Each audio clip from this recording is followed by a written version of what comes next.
Hello! Hi, guys. How are you doing tonight on this beautiful Wednesday? I am really rocking the red today. Like, really, I just realized only now how much red is going on. Anyway, what's up? How's everybody doing? Yo, it's Barley. It's your boy. How's it going, Barley? What's up, dude?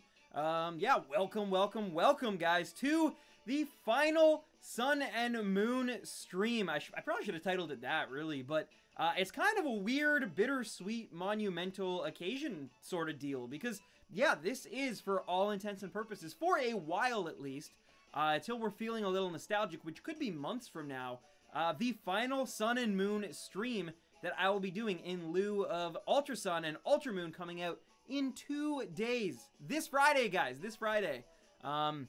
What is up, Wetzel? But yeah, there has been so much that has happened, so apologies if you know, I get a little emotional, a little more nostalgic than usual during this stream, but it is kind of nuts. Like, it's kind of insane to think that it was only, like, just a year ago.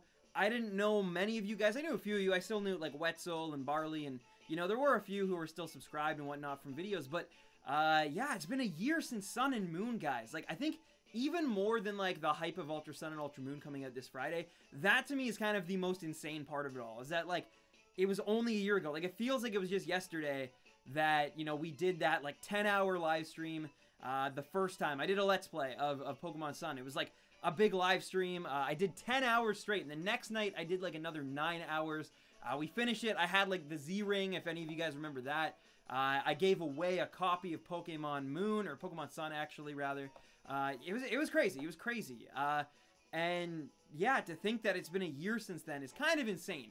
So, hopefully, if the shiny gods have any semblance of, you know, like, luck and, you know, importance and whatnot, maybe we will be blessed with a shiny today. That'd be a really, really cool way to go out doing Sun and Moon. But either way, I'm so hyped for this Friday. I'm so hyped, you know, again, bittersweetly so, but to move on to the next game in the future, to progress and to evolve into the next series. And I've heard amazing things about the games. The reviews are out. They're very positive, and I cannot wait. I'm going in pretty much spoiler-free with a few shiny post-game stuff I know about, just because I kind of have to know about that stuff. But other than that, I'm going in free. I don't have a review copy. I didn't illegally download it.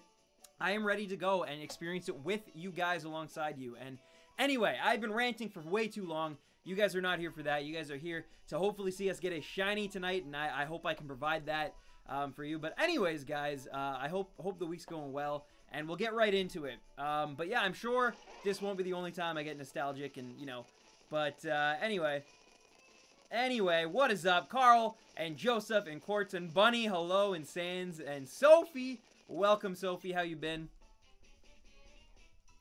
I know Ultra Sun and Ultra Moon is the last 3DS game. Yeah, for the main series at least. There could, for all we know, be like a random spin-off or something. But yeah, as it stands right now, it's looking like this is the end of an era. These are going to be the last ones. And yeah, this is going to be the last time I play Sun and Moon for quite a while, probably. So yeah. What's up, Adrian? How you doing?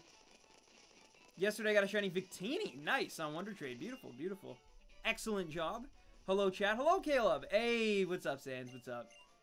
Glad to see you, my friend. Hi, Stan. Leia, hello, welcome. You finally got Rowlet. Nice, congrats on that. That's awesome. Know you've been after that one for a while. I'm serious. Are you gonna go Super Saiyan for Ultra Sun, Ultra Moon? I mean, well, first of all, Dragon Lord, thank you for the sub and welcome to the Stampede. You're right on time, because Ultra Sun and Ultra Moon content is on the way. But yeah, no, am I gonna go Super Saiyan? I mean, it does definitely look more and more likely with every stream, doesn't it? Who knows? Maybe.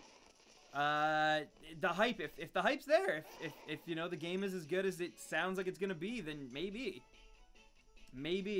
Some kid in my school is taking, oh, seriously, Zigong? Well, that kid is you know, just trying to make a business, I guess, but at the exploit of others, which is never good. I just got Soul Silver. Nice, Heartbreaker. Nice. How long did it take me? Yeah, Soul Silver. It took me, as many of you guys know, Cyndaquil took me like a month, and that came out to about 3,500 soft resets, which is still not that many compared to other people. My second time, though, through, I got Totodile in only 125, which to this day is still my most hype well, maybe not my most hype reaction, but definitely my craziest, like, luck, I guess. Like, the luckiest I've ever been is probably that one, because the odds are not good for it to happen in the first 100. Yo, what's up, D-Man? You just pre-ordered Ultra Sun, Ultra Moon, and I have already bred most of my team in Sun. And nice, nice. Beautiful, dude. You've been around in that, so it doesn't feel like it's been that long since I've seen you last, because I know you're in the Discord and stuff all the time. But yeah, dude, no, it's awesome. I'm hyped for Sun and Moon, or Ultra Sumo, rather. I'm excited, man. I don't have my team planned yet. I'm gonna I think I'm honestly just gonna kind of wing it, like, while I play through. I'm gonna go in with some ideas for sure. But when it comes down to it, I'm going to have options, I think. And I think that's the best way to do it, honestly. For me, at least. For me. And getting to experience with you guys. Because, you know, what if something happens and you guys are like, oh, you should do this one. Or the other thing, too, that you can never plan too far ahead is, like, at least for me, is if I do, by some miracle, run into a shiny during the playthrough of the game, that changes everything. Like, I could literally run into a shiny Caterpie, and that means that, like, we're going to finish the game, like, in the Hall of Fame with a shiny Butterfree. But anyway, welcome back to the stream, man. It's been a while. Yeah, Birdie, no, that's true. That's true. They are going to be the final games, for sure, in the series, unfortunately. Well, for the 3DS. But yeah, I'm super hyped for the Switch games also. I mean, Game Freak has never steered us wrong. And I mean, a fully, like, kind of HD realized Pokemon game definitely sounds good in my books, you know? So I'm pretty excited for that as well. But I'm personally just more excited for Ultra Sun and Ultra Moon right now, because they're so close. They're so close. When are you on Discord? I'm very rarely on it, honestly, though I imagine that's probably going to change with Ultra Sun and Ultra Moon. Sharing stories, sharing Pokemon, sharing shiny hunting tips with you guys. Like I've said in the past, when that game comes out, I might give out my friend code again, kind of just clear everything off of my current, because that was the reason. But anyway, so I'll definitely be in Discord more with Ultra Sun and Ultra Moon coming out. It just makes sense, because I'm going to want to share, like, and learn from the community and what works and what doesn't, and learn the secrets, and you guys are going to probably know all that, so I'm going to want to, you know, talk to you guys and figure out how to do certain things, and no different than when Sun and Moon came out originally, right? There were so many little things here and there that, like, we got to trade stories and swap ideas, and it's really cool. It's really cool, so I'll definitely be back in it more towards, you know, as I get into the shiny hunting aspect and the post-game of Sun and Moon for sure. Well, you do have an awesome name, Bubble Buddy. You do. Yo, what's up, Taco? What's up, my dude? Thank you so much again for all the love and stuff on the last stream. That was really, really just completely, like, you know, incredible of you. And I'm glad to see you, man. I'm glad to see you. I hope I'll be seeing you this Friday as well, man. I'm just so excited for Friday. Like, Friday is going to be such a big, like, a big fun time, I think, honestly. If it's anything like last year's. And the good news is, too, I haven't really replayed Gen 7 again. I saw... Oh my god, who was it? I think it was True Green was saying on Twitter, like, they've only played through Gen 7 once, and that was their first playthrough, which was like a year ago, and I'm in the same boat in terms of that. Like, I also haven't experienced the main campaign since I played Sun with you guys on here. I have gone through a bit of the beginning stages in my copy of Moon, but, like, everything, like, you know, even halfway through the first island, like, I think I got to the trainer school in that, and then was like, nope, not having it. So yeah, like, everything other than that, I get to experience again for only the second time and a year later. So it's definitely, like, I'm really excited for it. Oh my god, Tyler Payne coming through with the first donation of the night. Thank you so much, Tyler, for that. 370 hatches, still no Froakie. Well, my friend, the good news is that, you know, sometimes it takes a little while, but it will just make it more sweeter when you do finally get it. But yes, as everybody's already on the ball, Tyler Payne hype. Ladies and gentlemen, give Tyler some hype potions, whatever you want. The fact is, yeah, the man definitely deserves it. Thank you, Tyler, for that donation. And like I said, I really do think that your Froakie will be here sooner than later. It just, sometimes they take a little longer, right? And I mean, I definitely hope that my my Komala doesn't take that long, especially after our most recent Rowlet, which I actually forget now, but I think it was in the late 400s, right? If I remember. It's crazy. I still need to I need to upload that actually before Ultra Sun and Ultra Moon come out on the secondary channel. So I do need to remember to do that also. But yeah, what a starter. I find, for whatever reason myself, I got a little bit lucky on Popplio. I can't deny that. But I definitely have found that I personally, like, I've always had a rough time with starters, like breeding starters. My numbers are usually pretty high. Like, I'm usually pretty lucky with most, like, just regular Pokemon when I breed them. Jangmo-o, notwithstanding, that one took a while. As well as, so far, I don't know how many I have overall for Komala, but it is a lot. 30 boxes in and no Marini yet. Oh my god, Andrew. A question related to Ultra Sun, Ultra Moon. Are you choosing the same starters before? No. My one kind of, you know, rule, I guess, is that I will not be using any of the Pokemon that I use through my Sun playthrough. I think that's one of my favorite parts about Pokemon in general, and like being able to replay it, is discovering years later certain Pokemon that you never really, you know, paid much mind to. Also 75, now 76. But yeah, not really paying as much mind to, maybe not, and just rediscovering them later. So for example, like, I've discovered some of my favorite Pokemon of all time through this method, one of them being Lantern. I also discovered Arcanine, Raichu, Cloyster. Like, so I find it's very, very more of a thing in the bigger, obviously, right? In the generations where there's more Pokemon to offer. So even my, like, most recent playthrough of Pokemon Black and White, I never used a Scolipede on my team. I always loved the design, and I always loved the Pokemon, and the shiny especially, but I never actually used one until just recently. And so yeah, I'm definitely going to kind of be going about it in my own, you know, something a little more original, I guess. Which I'm excited about. I'm really excited to get to experience some new Alola Pokemon. I don't know what my team's going to consist of. I have a good feeling, though, that if I don't go with Litten as my starter, it's either Litten or Popplio, and I think I'm going to leave it up to you guys which one I go with. But if I don't go with the Litten, I would almost guarantee that I end up with a Salazzle eventually, just because I really will want a Fire type on my team just for balancing reasons. Plus, that Fire Poison is very, very attractive in terms of like viability against the Elite Four and whatnot. Again, I actually don't know what the new Elite Four even consists of, but just those two typings together is really, really something that could help me. And I didn't use a Salazzle on my last playthrough, so we'll see. But that's one that I definitely kind of have in mind that, like, I might use.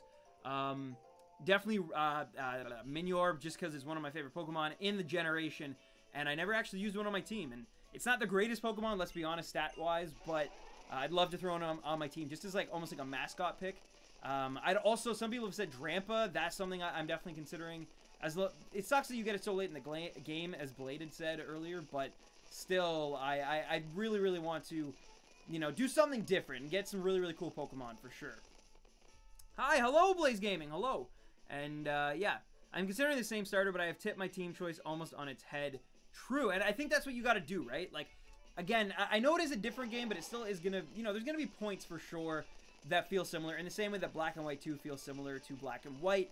So, you know, trying to what's the word, I guess, mix up your team, make it a little bit more unpredictable, you know, have some more fun with it. I think that's the biggest thing, right? At least in my opinion, it is. Sounds like you're doing something similar too, which is awesome. I couldn't smell and taste my Parmo. Oh no, Sophie, why? Are you sick? If Goodra is available, can you get that and name it the tag after the Epigudra? Well, maybe Goodra. I don't think so though, because I guess I technically have two rules. When it comes to my team, I only want to use new Alola-based Pokemon. Honestly, like that's just something for Ultra Sun and Ultra Moon that I really am like. And just any playthrough as well. I very much, like, even going back and playing through Soul Silver, which was really difficult, might I add, because I played through Crystal, Silver, you know, Soul Silver many times before. So when I replayed for my review, it was really hard to find 6, like, Johto-specific Pokemon that I'd never used before, which I actually did make a few... I definitely did make a few, like, exceptions to that rule. Obviously Cyndaquil, because it was shiny, as well as Lantern, because I hadn't used one in a very long time. I love the Pokemon, but I hadn't used it since, like, my original, like, childhood playthrough. So I got to use her. It was actually like a female Lantern, so I got to use her again, and it was awesome. Like, definitely the tank of my team. But in the past, like, I've used Quagsire, which I love. I've used Houndoom, which sucks because it takes forever to get the thing. I actually have still not used a Donphan. And then when we did our gold playthrough, that I might still finish. I don't know what's going to happen with it because obviously Ultra Sun and Ultra Moon takes precedence. That's what I'm personally more hyped on, and I think many of you are as well. But yeah, I'd never used a Slowking. I'd never used a Steelix because I'd never done the trades required for that, you know? So there's definitely a few that I never got to use. Mantine, just because I never really played Gold version. So yeah. I'm choosing Skrelp into Dragalge, which I've never had previous. Oh, nice, nice. That's actually a great choice. I think, again, like, poison types are actually so... They come in so handy. Like, they're so useful. Sometimes you don't even, like... I didn't really realize it till, like, Scolipede. Yeah, it's really, really useful. Yo, what's up, Cartoon Bazooka? Welcome, welcome. How you been, man? Bro, do you know what's going on with Jason? Yes, Gator, I do. I mean, I don't know... like exactly specifics, but I met up with Jason on Saturday. We talked about just the future of Pokemon and YouTube and what's been going on because I hadn't seen the guy. Talked about, you know, other things like packs and whatnot. But yeah, he's doing well from everything I could gather. He seems very happy and he seems very fulfilled and like he's just, you know, I think he needed some time away to kind of figure out his own life and his own stuff and you know, and I can respect that, admire that. But I do believe he's coming back for Ultra Sun and Ultra Moon. As far as I know, he will be back. He's just, you know, he's planning it. And I can attest to this because I'm in a similar position in terms of uploading schedule. I haven't uploaded a video, like a real video, since like July, like late July, almost August. But still, it's been like more than 3 months. And the longer you're kind of away from it, the more impactful you want to be when you do come back and try to put out something really good. And it's pressure. You feel pressure. So I think that could be something as well. Again, he didn't say anything like that. That's just what I took away. And what I can personally kind of like feel and you know, in my own heart and like kind of know that similar things go on between creators, whether it's streaming or it is videos. So yeah, but as far as I know, he's doing well and he's doing good and he's taking good steps to come back in a big way. And yeah, I'm excited for his return. But again, I do think that you should ask him himself if you're really, really curious. Like tweet at him, like you know, because I think he's got some things in the works, and he's cooking up something. But, yeah. Dragalge is a fairy-hating dragon that can hurt them. Yes, yes, it is. It's awesome. I wonder if Pokemon Bank is going to be available immediately for Ultra Sumo. Yeah, good point. I don't know about that, and from what I gathered on streams and whatnot, I think that... Or, not streams, sorry. People with review copies and whatnot, they don't really know either. From what I've surmised, it's possible that I'm wrong and I just wasn't paying enough attention, but I think it's kind of up in the air. So I'm interested. Thoughts on Zygarde being locked for 2 full gens? We'll see. Hawkstrafes, thank you for the sub, and welcome to the Stampede, my friend. If it's available, never mind, I can't say it, because spoilers. Spoilers, I almost got into spoilers there. But yeah, Hawkstrafe, thank you for hitting that button. I really do appreciate it, and hope you stick around for our playthrough of Ultra Sun and Ultra Moon this Friday. Did you catch the shiny Rowlet? Yes, we actually did. We actually did. It is right over there. We lucked out, I guess. I don't know. The shiny guy smiled on us. But yeah, finally we got it. I got all the way to the lead 4 in Moon, and I saved before the first battle, and I lost, and I had to use a few revives. So soft reset. My game didn't save. That is the worst. That is... I'm sorry to hear that, Bunny. Er, not Bunny. Heartbreaker, sorry. I think Pokebank will need a data update like it had. I feel the same way, Bunny. It's just how long that might take and if they're already ready for it.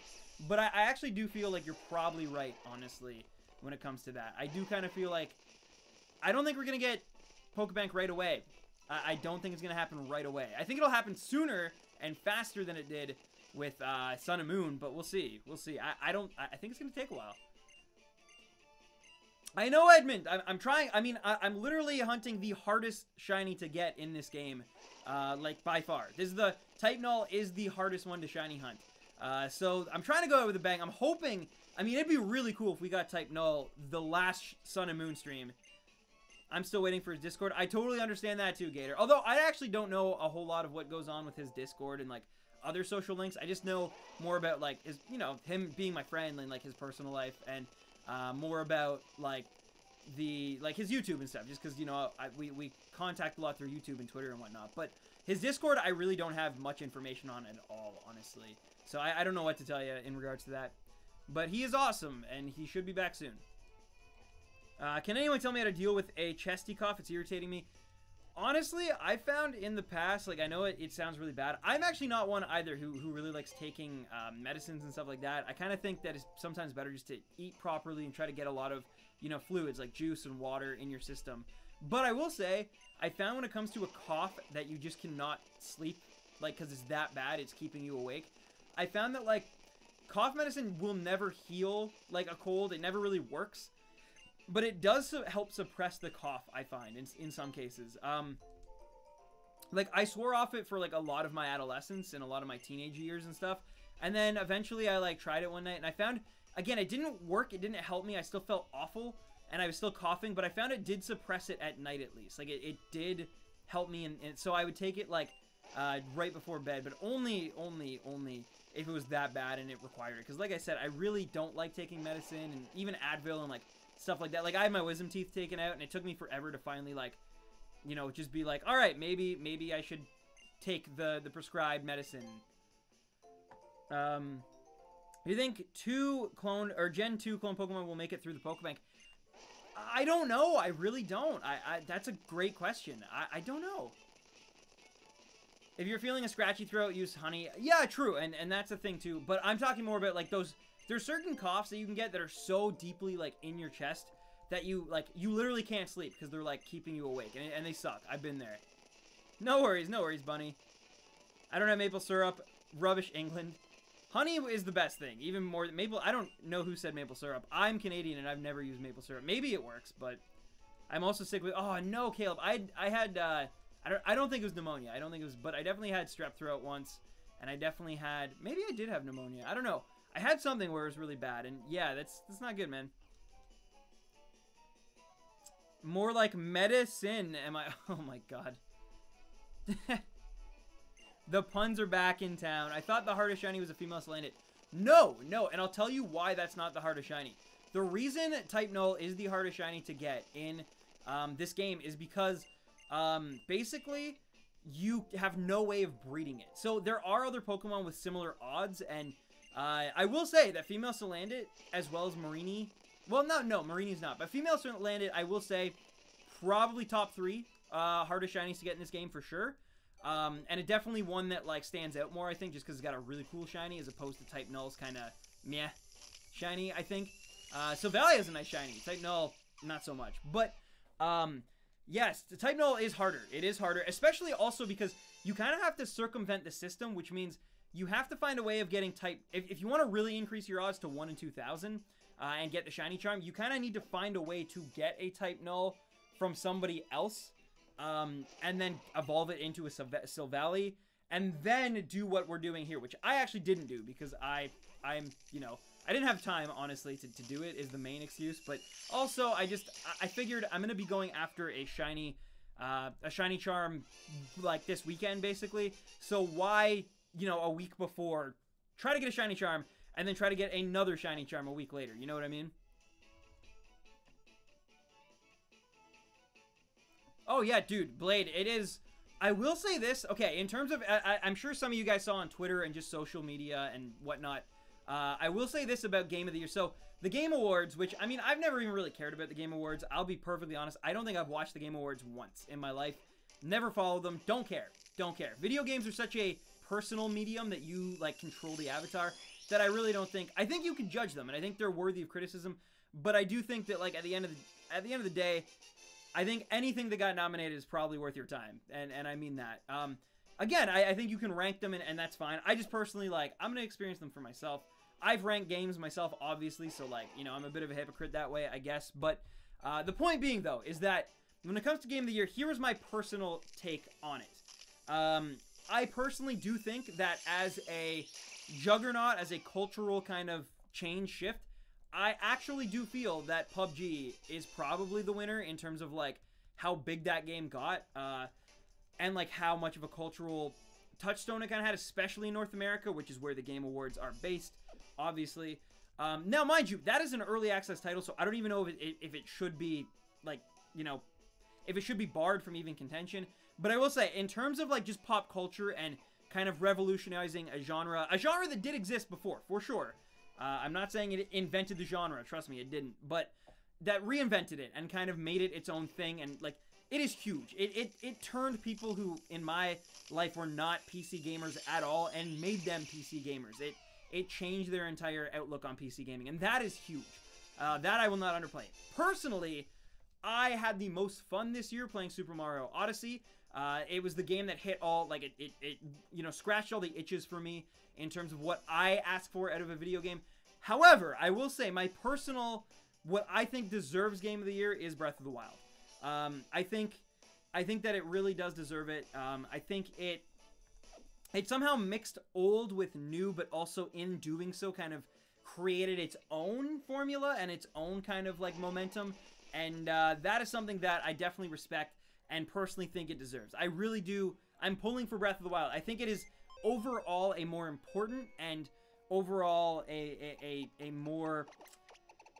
more realized game than Super Mario Odyssey, even though, like I said, I actually preferred Super Mario Odyssey is my personal favorite game of the year. Breath of the Wild is my unbiased kind of like, it's my game of the year. But again, like I said, in terms of kind of like for gaming, the thing that I think did the best for gaming overall is PUBG. So it's like these three kind of horses in the race, and I definitely understand merits for all three of them. And I've also heard Nier, like that game, I haven't played it, and I heard that's amazing. And Persona 5, I heard is fantastic and is literally at the top of my like must play. Oh, I already switched out my eggs? When did that happen? What? Okay. But yeah, so, and I'm glad the Sonic Mania got a nod. It deserved it though, for sure. It deserved it. Yo, what's up, Sonic X Gaming? How you doing? Also, I have a flu. Why do I get sick a lot? It happens. If Breath of the Wild or Odyssey don't win, Riot. See, again, though, you gotta understand, too, like, in terms of just voting, if half of the Nintendo, like, people who want to, you know, they're like, this is Nintendo's year, like, give them a thing.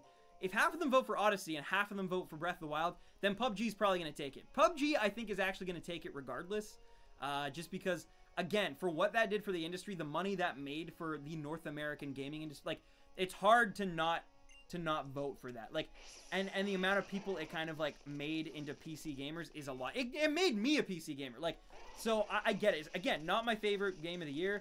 I don't think it really revolutionized, but I do think it hit that spot.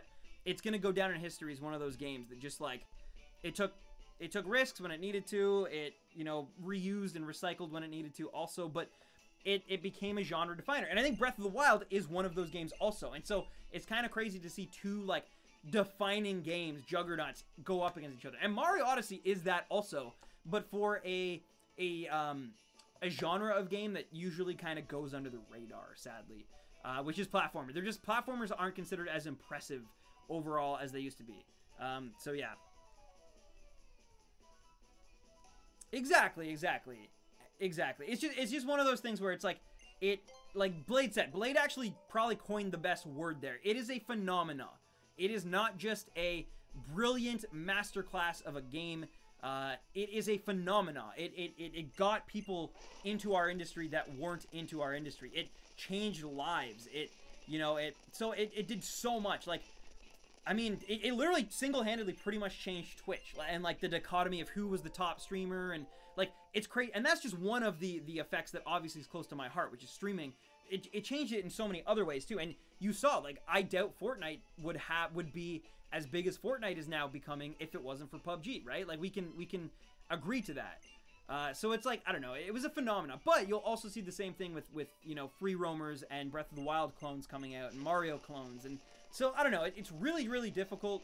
But for my money, it's a toss-up between Breath of the Wild and PUBG. And the only reason I still give it to Breath of the Wild, one, PUBG is in early access, which means I don't even know. Again, it's kind of iffy if it should even be, you know, considered like game of the year. Like, so it's tricky right from the bat. But also, I think Breath of the Wild is just it kind of crosses that threshold of like where it's not just a phenomenon, and it was its own phenomenon. Maybe not as big as PUBG, but it was a phenomenon. And it caused so many people to, like, kind of re-embrace fun in gaming. In a way that Mario did, too. But, like, to an extent where it's like, okay, it's real. It's amazing. It's got so much to do. It's open. It's, you know, it takes itself seriously. But it also is so much fun. And there's so much creativity in this game. And it's so smart in some of its puzzles. And, like, it blends all these genres together that I think it still deserves Game of the Year. Anyway. Persona 5 is amazing. I actually want to 100% it, but full play... Yeah, I've heard it's really long as well. Playing Fortnite right now. Nice, JB. Nice. What's up, dude? Have you ever played Fortnite? Or I've played both, yes. Although, I haven't actually played Fortnite, the like, Battle Royale mode. I only played, like, the actual, like, pre-Battle Royale build of the game. Thanks to my boy, Joey.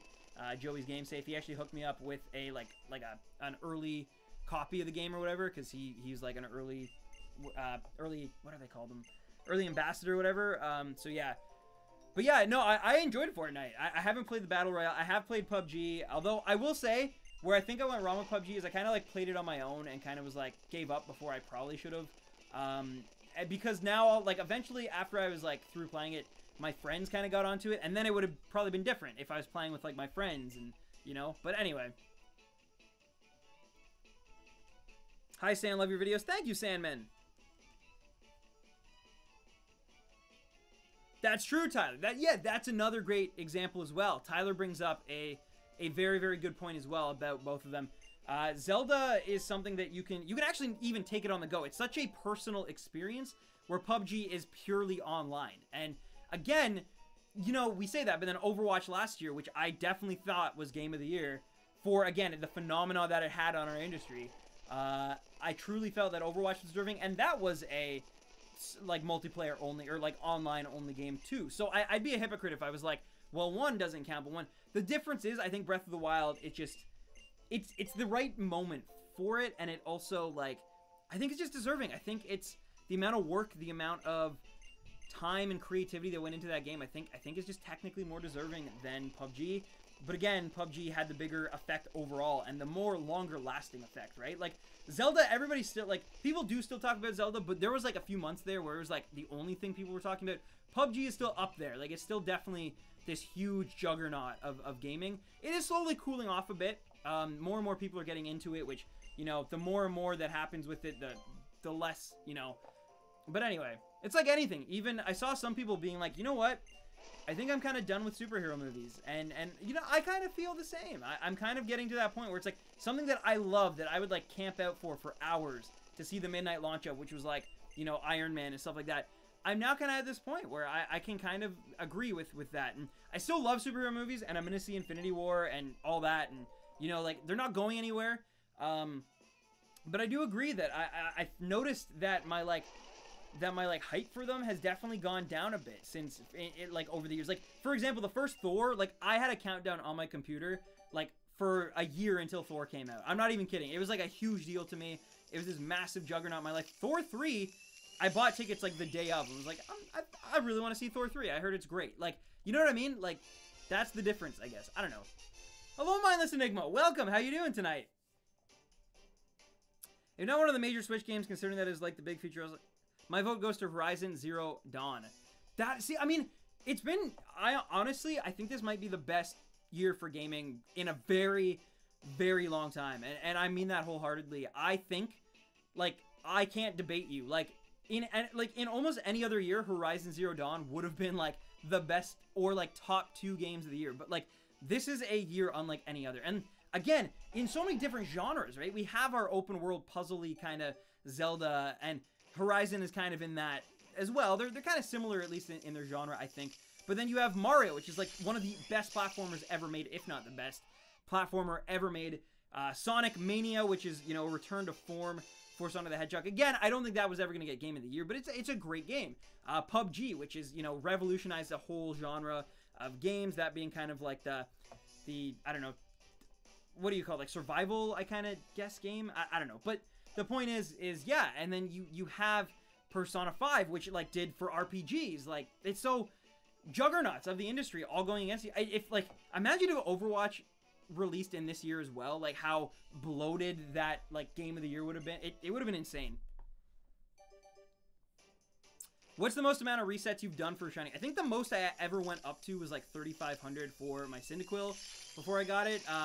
I've had ones that have taken longer than that, time-wise, but I think that might be the most just in terms of, yeah. Hey, Stan, please, rawr. Rawr! Yeah, Tyler, exactly.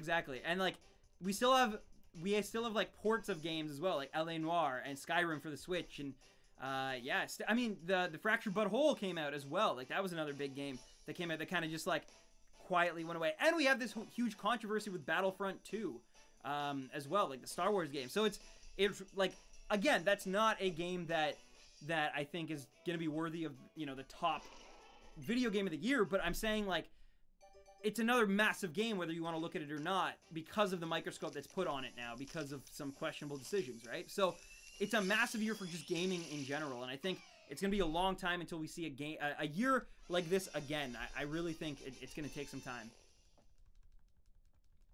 Next year's going to be wild, too, as long as we get Red Dead 2 and hopefully Bully 2 if the rumors are true. We'll see about Bully, but, I mean, next year will be crazy. Like, there's going to be some games. I could definitely see a Smash Bros. Game next year. Oh, why am I at 91? I definitely could see a Smash Bros. Game releasing sometime next year. That'd be really, really hype, obviously. Metroid will probably be coming next year if that teaser trailer is to be believed. So, yeah. I think Splatoon will be in the top 20. Splatoon 2 definitely makes the top 20, but it's crazy.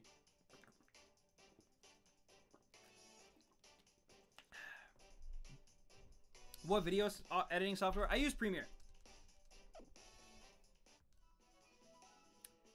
Samus Returns is pretty great. I've heard that was a solid game too. Like, there's so many games this year, guys. I never got to check out. ARMS, I mean, ARMS is a bit of a disappointment, let's be honest, but I still want to try it. I just don't want to try it for like 80 bucks Canadian. And I mean, I got to try it, but I mean, like, own it. You know what I mean? And like really play it and give it like the time it deserves. Because I did like do the global test punch or whatever. But yeah, I don't know. It's been a crazy year. What about Pokemon for this year? And Ultra, like, that's the thing. And I'm not even talking about Ultra Sun and Ultra Moon, because it's like, in the pantheon of games that have, like, come out this year, Ultra Sun and Ultra Moon I know they're not going to stack up. It'd be impossible, you know? For them to be a better RPG than what I've heard, again, not having played it myself, but heard, like, as amazing as Persona 5 is. Like, having, you know, Pokemon Ultra Sun and Ultra Moon, basically a sister/sequel game to... Anyway. What about Pokemon for the Switch? That, too. I mean, they say it's coming out in 2018. I don't know if it will, though. I feel like... We'll see. I want it to, obviously. It'd be cool if it did. Like, the sooner the better. But also, we'll see. Although, Game Freak does have a pretty historically bad track record of rushing the first game of a new, like, hardware generation, which is very apparent in X and Y. So we'll see. We'll see what happens. But I feel it's either it means we're going to get a slightly rushed game, or we're going to get, you know, a delay. And we'll see what happens. Are you in G2? What do you mean in G2? Hi, Stan. Have you played the leaks yet? No. No, I haven't. No. I hope to be a Nintendo ambassador one day. Maybe. I don't know if they'd ever let me, but I hope to be one someday and be able to get early, like, review copies. And so in that, I never want to pirate something. I never want to hurt that company. They've given me way too much opportunity to ever, like, you know, it sucks. I won't lie. It kind of sucks in a lot of ways, because I know that because of the pirated copy, I'm gonna have to play so much more catch up compared to a lot of my peers. Like, a lot of my peers will be able to, you know, have, like, playthroughs and stuff, and then also, like, do shiny hunts, like, right away, right? And I don't think there's anything wrong with that. I think, that's the hustle. That's the grind. I get it. Trying to keep competitive. Like, I definitely respect that, and I won't. But personally, like, my own, like, morals are just, like, I can't do that myself, because it's, like, I don't want to hurt a company. And mark my words, it hurts the company to play a hacked version. Like, piracy is never okay.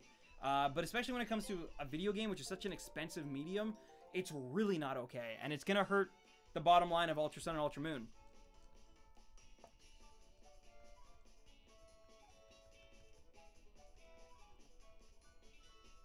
I'd be worried about becoming a Nintendo ambassador. They have a history of treating YouTubers poorly. So that's the other thing. Like, so, I don't know. I think at some point they're gonna have to redo their entire program, because it's clearly not really working right now. And so I hope if they have an improved version where they're not as, what's the word I'm looking for? Critical of people being critical of them, I guess? I don't know. They're very, like, I talked about last stream, what they did with, like, Haydox. And that's really, really not cool. Like, they basically censored him. They took away his status as a Nintendo Ambassador just for the sheer fact that he didn't agree with one of their games. He gave it a poor review, which, I mean, he was getting poor reviews from, like, game journalists and stuff, but, you know, they don't, but yeah, you're right. When it comes to YouTubers, they're a lot more, censored, I guess.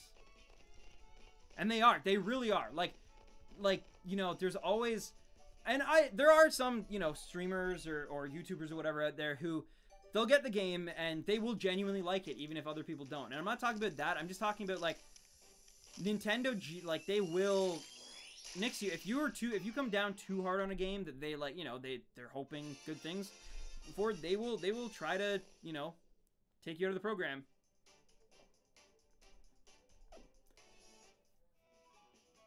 Oh my god, Goodra.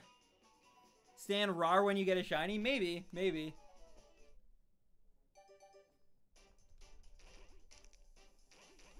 What up, Walnut for brains? Stan, do your ultimate rar? I can't. But maybe if I get the shiny, I will.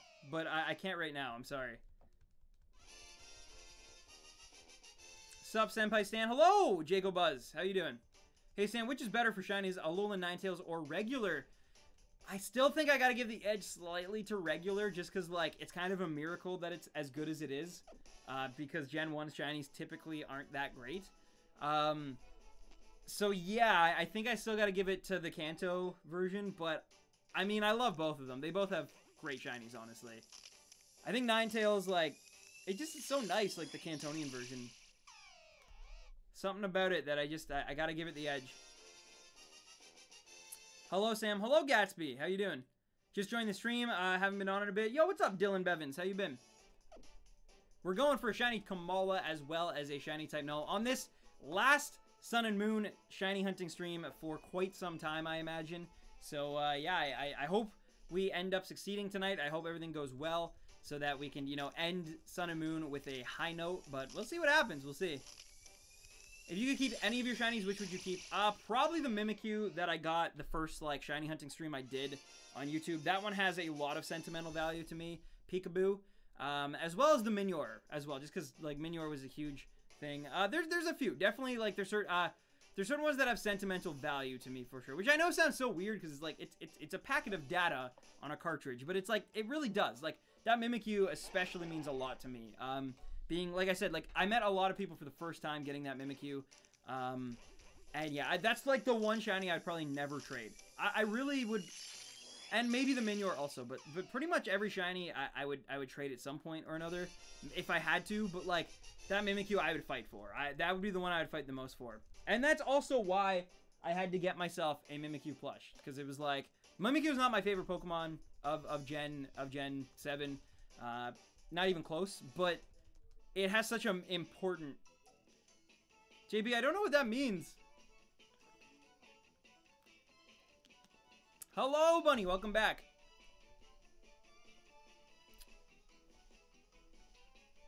Alright, we're done, right? Yeah. Gotta switch my eggs, and we're about to hit 100 eggs after we hatch these next 5 here. Okay, we are on box 18. Yeah, and eventually, the good news is, too, eventually I get to just, like, not have to worry about asking for eggs. Did I actually go to box 19? Did I just do that? Oh my god, I did. Okay, that's fine. It will automatically fill up those spots that I just left behind. Okay. But yeah, we're gonna go, and then, yeah, eventually I can stop asking for eggs because we have so many built up. So we can get through some more easier tonight. For anyone suffering from a sore throat, did you get the shiny Silvally codes? I had a few, yeah, but I actually haven't put them through yet. Finally made it to stream. I haven't been able to make it for a while. What's up, Cedar Netter? How you doing? Yeah, no worries, Walnut. Well, no worries.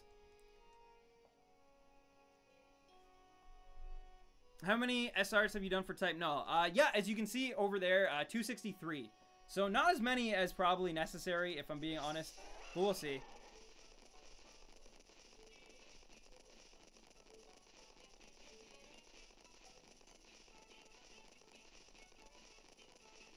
Sounds good, cartoon. Sounds good.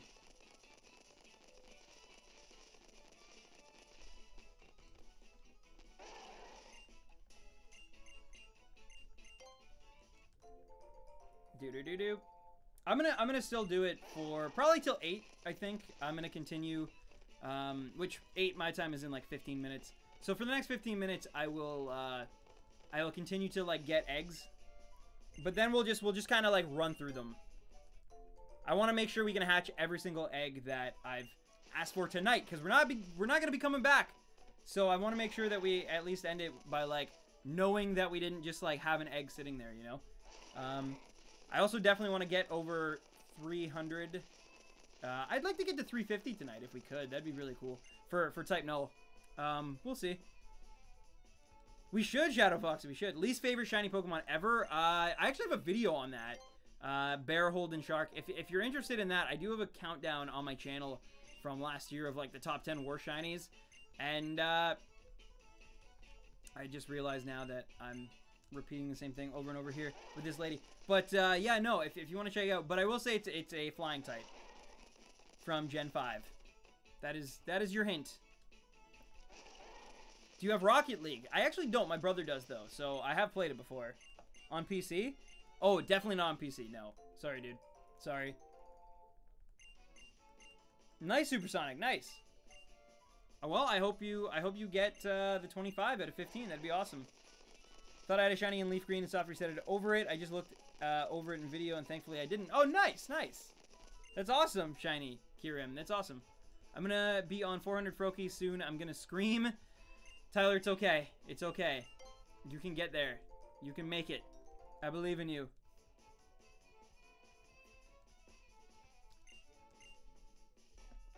It just, sometimes it sucks, honestly, having to, like, breed especially. But I promise you that it is doable. It is possible to succeed and get the shiny you're after. You just gotta stick with it, you know? Time to get back to finding more shiny Eevees. Nice. Nice, Leia. Stan, I can't wait for Friday. It's gonna be exciting. It's gonna be a really, really good time. And like I said, the best part is we get to experience it together, like live. That's the best thing, in my opinion. Is that, like, you get to watch my Bumbles and, like, all of it happen live. Like, when I attack a Muck with a grass type attack, not realizing somehow that Muck is poison. It's things like that, you know?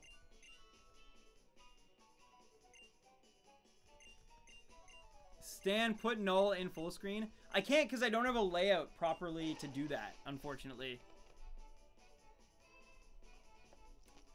Oh, Sean. Yeah, you're like, that's insane too. 800, I am very lucky, at least in Sun and Moon. I haven't had to go past, like, I haven't ever made it to 700 for anything that I've shiny, like, bred. So that's good. How do we not have Carpal Tunnel? I don't know. I actually, I mean, if anything, it's more going to be my wrist from holding, like, especially the new 3DS XL. It's really, really heavy. And, yeah, like, if anything, that's where mine will definitely come from as I, like, get older. Which starter are you going to be using? I don't know yet. I'm going to let you guys vote. It's going to be either Popplio or Rowlet. I might do the poll on my Twitter. We'll see. I don't know. I'd like to do it beforehand just so that, like, just so I can kind of create some assets, like, early on. Which shiny Ultra Beast do you like the most? Are you going to hunt for one of them in Ultra Sun, Ultra Moon? Yeah, absolutely. I'll be hunting for a ton of the shiny Ultra Beasts for sure. Yeah, don't worry about that. They might even be some of the first ones I go after, to be honest.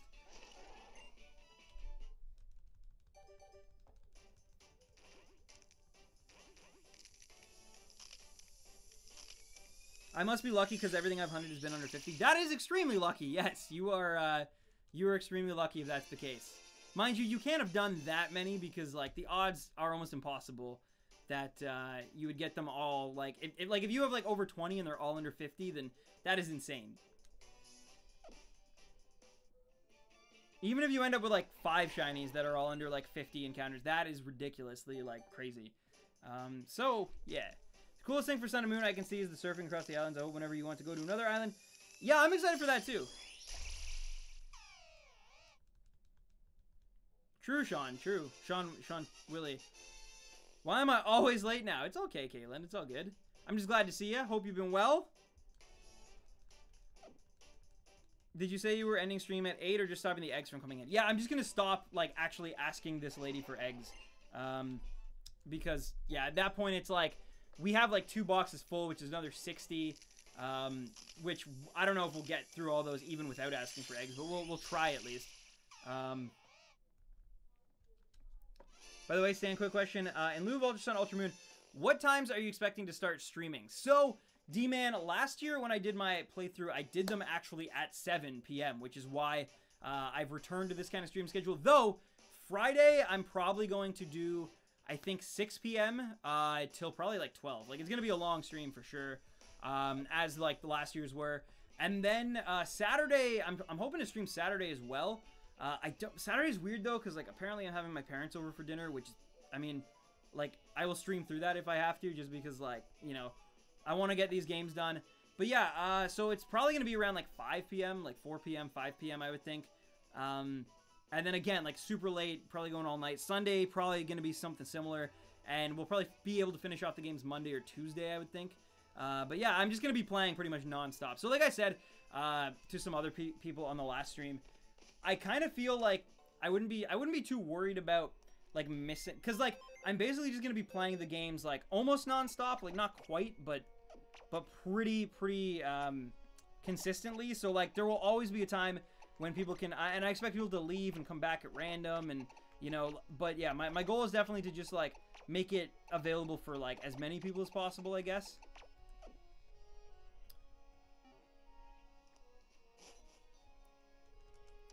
Like goal, we're halfway there. Whoa, living on a prayer. Take my hand, we'll make it halfway. Whoa, living on a prayer. Sorry, guys. I like that song. All right, and yeah, this will probably take us to around 8 o'clock, which means like after that we'll start like hunting and getting, you know, the. We'll just stop asking for eggs, basically. What did I join to? Oh, Coco. Oh, that was, yeah. You have a nice singing voice? That was my Bon Jovi voice. Thank you. Did I join late? It's all good, Super Ash. Welcome, welcome. How you been? That is not a shiny type, no. I have a small surgery Friday. Oh, okay, Edmund. Yeah, well, I hope more than anything your surgery goes well before. I hope you can join us, but, like, first and foremost, I do hope that your surgery goes okay. Everything works out crystal clear, and, you know, because, yeah, that's always scary. I think you're going to get the Komala at 124 and then Null at 280. That'd be so cool if we got both of these Pokemon tonight. Like, let's be honest, that'd be pretty amazing.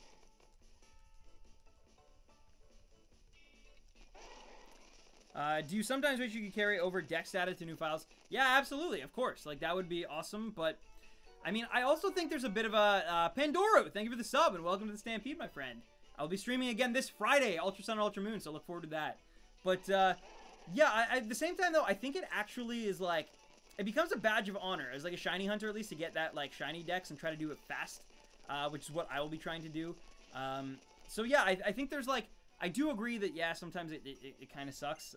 Not, you know, you put in all this hard work and then you can't transfer it over. Like, I felt that the most, like, completing Pokemon X's National Dex and then not being able to, like, transfer that data to Omega Ruby kind of sucked, but at the same time it makes it that much more like amazing of an accomplishment when you redo it, you know, and get it back. And I'm gonna be looking to some of you guys probably for some trades and stuff too, so look forward to that. If you ever wanted to trade me and help me out with my shiny hunting, this is a perfect way to do that. Again, I haven't given out my friend code or anything yet, but I will be probably just for that reason, being like, hey guys, if you have any of the difficult shiny Pokemon, like, please, like, let's trade, let's, you know.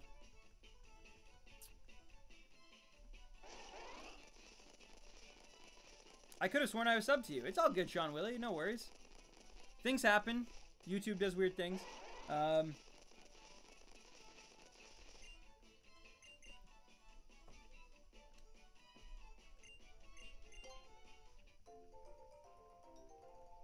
going to a Pokemon tournament. Nice, Epigudra. That's awesome. That said, Stan, which of Ultra Sun and Ultra Moon you going with? Actually, Ultra Moon, just because D-Man, I think as you know, like, I never really got to put in the time into Moon at all. I always wanted to do, like, a Nuzlocke type sort of situation, but I just never found the time, really, to do that. So, yeah, this is kind of going to be my way of playing through Moon and getting to experience those exclusive Pokemon, such as Drampa, Lunala, You know, and Sandshrew.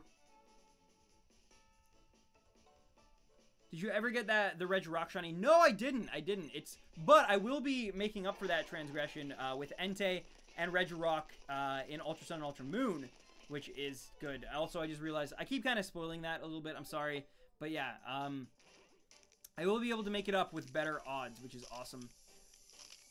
Hello, Ultra Galaxy. How you doing? Do you like that Rotom can help you a lot? I actually don't mind it. I think sometimes it's actually pretty useful, but sometimes I'm like, But I just mostly ignore it, honestly, for the most part, through a playthrough. But I will admit, sometimes I'm like, oh, really? Like, I know.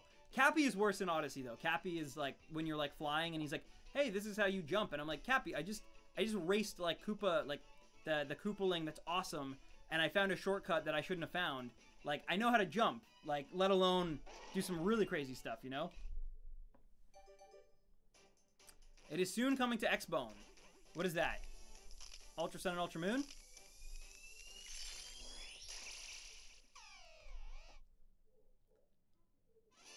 The odds are 1 in 15,006. And for what? No, that's true, Cool Pool. But there will never be as much hype for a sequel game or a sister game or a remake game as there is for the initial one. Like, just sales prove that. From, like, more people are interested. Especially, I don't know if, like, the hype for Pokemon in general, barring, like, when it first came out, but in the, like, post kind of modern internet world, I don't know if there will ever be as much hype for Pokemon as there was for Sun and Moon, because it was the 20th anniversary. Pokemon Company and Game Freak and Nintendo built that game up. It was a brand new adventure in America, like in a nice tropical region, and people like more natural, like Hoenn type regions, I think, also, as opposed to the more industrialized stuff of like Gen 5. So you had that going for it. You had the, you know, the nostalgia factor with the Alola forms of basically just Gen 1 Pokemon. So, you know, Raichu and Meowth and stuff like that. That got people's attention. But the most important thing, and the reason why I don't think it will ever come close again, is the surprise of Pokemon Go and how that became not just like a phenomenon in the gaming industry, but in the world. Like, that became the number one mobile game ever. Like, just within a month it had already like beaten Angry Birds. Like, it was crazy. It was absolutely nuts. So that's why I don't think it'll ever get that hype again, even on the Switch. And people will be hyped for the Switch. It'll be more hype than Ultra Sun and Ultra Moon. But Sun and Moon, I think, is like it's like the pinnacle for a lot of people. I truly believe that.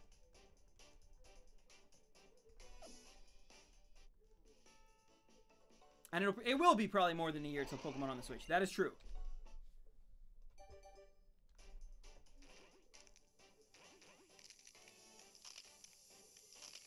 That'd be cool, Tyler. That'd be really, really awesome. We'll see what they end up with. Also, again, I don't know where I'm getting these, like, crazy numbers from. I'm like, I end up at, like, 107. It's like, there's no way that I can be at 107, just mathematically. And what Yooka-Laylee did for Kickstarters let us all down. Oh, true. I still actually want to play that game, by the way, on PC. That was the game that, like, got me into PC gaming. And then PUBG was, like, kind of nursed those wounds, because I never even ended up buying it. It was weird. I don't know. I got Steam just so that I could, like, play Yooka-Laylee, and then I never got Yooka-Laylee, which is not good. All right, guys.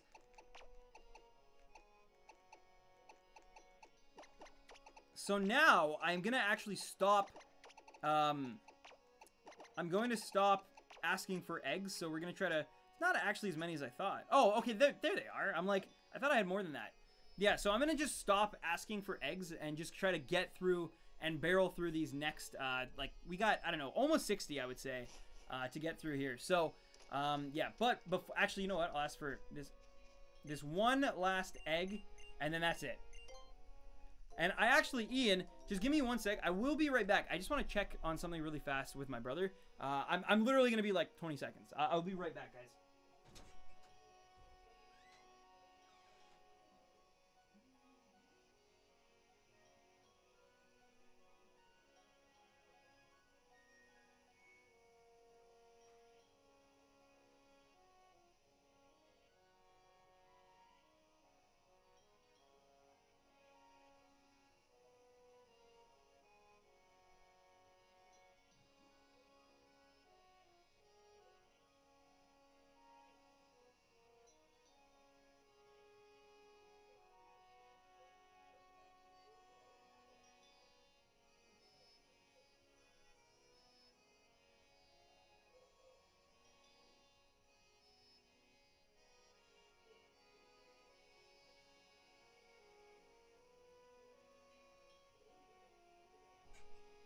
Alright, sorry about that, guys. I was longer than 20 seconds. I guess I told a fib.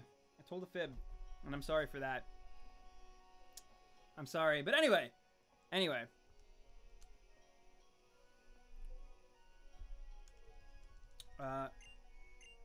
Okay. Let's continue here. I grab food, by the way.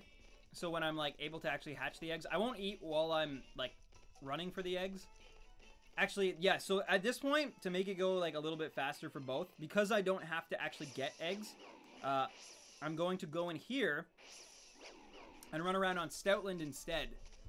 So this allows me to do both at the same time, which you can't really do if you're not getting eggs. Like, it's a lot trickier. But anyway, let's continue. Again, sorry about that, guys. Oh, Bunny, I'm sorry. Let me see. Let me check it. The status seems fine. It doesn't seem too bad.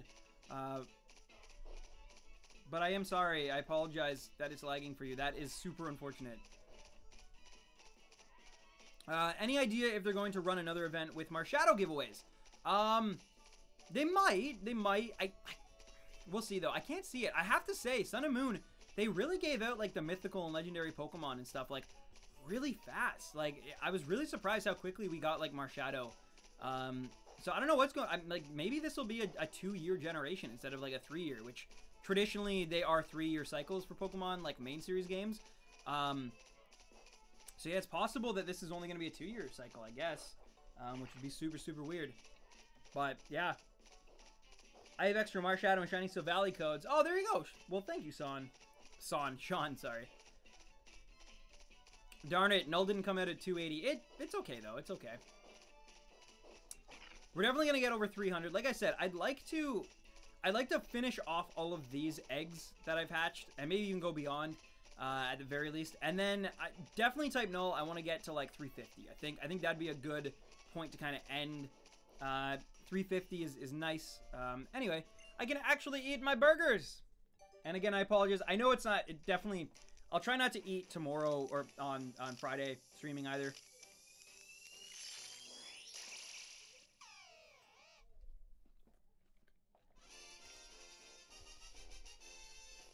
But I got caught up.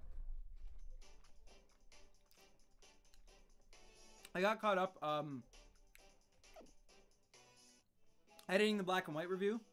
I didn't actually eat dinner before I started streaming, which is always really bad. So, yeah. Usually I'll have like a little snack or something before.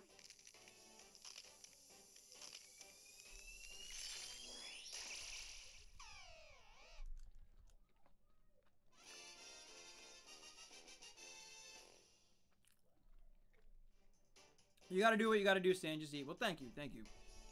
I do appreciate it, but I don't like it. I hate having to eat on stream, but it's like, if like by eating, it'll make me more like energized for the rest of the stream. So it's like, you know, it's one of those. It's like the lesser of two evils, in my opinion.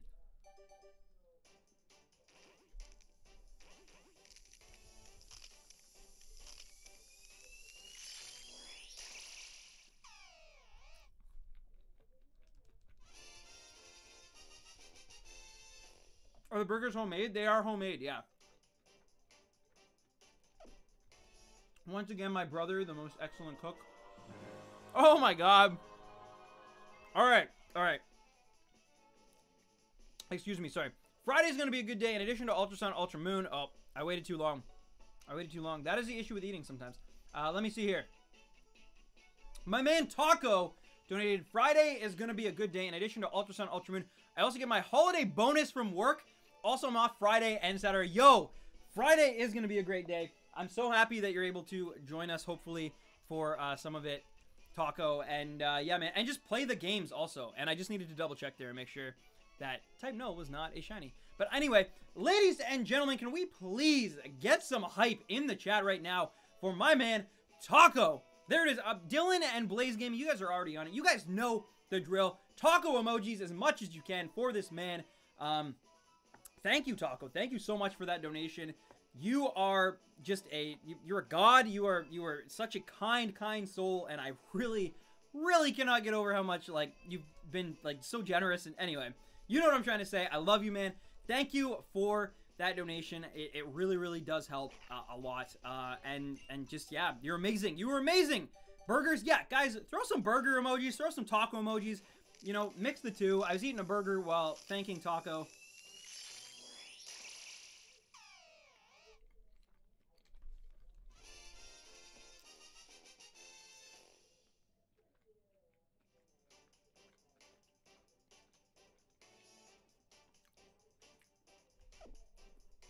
Sean, typically, I actually am really, really good with, like, usually the money that I earn from donations and stuff usually somehow go back into the streams if I can. I mean, I won't lie, once in a while if things are tight and stuff, I will like definitely dip into some of that for rent and whatnot, like hydro bills, but it mostly goes towards the internet bill, which allows these streams to continue. It goes towards, you know, just bettering my setup, bettering the experience for you guys, getting a better mic, getting a better camera, getting a better, like those pillows back there to make the set, well, there's only one right now, but that's because I'm mad at YouTube. But anyway, getting the soundproof foam to make, like, the echo not as bad. Just things like that, basically, right? What I use for more of my personal life and my rent and stuff is my AdSense money. That I am still, even though I don't put out as much content, I still do make a decent amount of AdSense just from, like, previous videos, especially the rarest. So that's typically what I'll use for that. Also, like, other random things, like when I did the shirts and stuff, like, that goes into my own personal kind of fund. But yeah, all of the... And sometimes we donate and stuff, too. For example, I donated, like, over $1,000 to the Hurricane Harvey relief. So, yeah, like, there's, you know...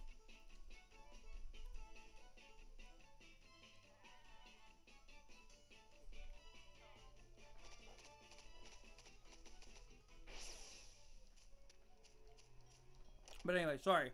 That was a weird segue. It was like, I don't need a bunch of money. And then eating a burger. But yeah.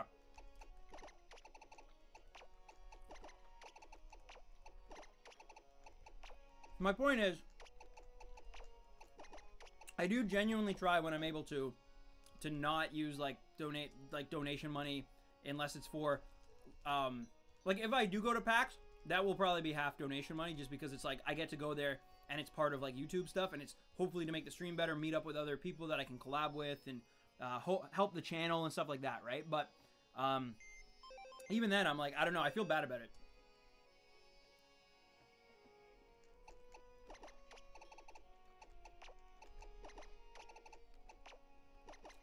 Wait, what am I doing? Why did I just run back in?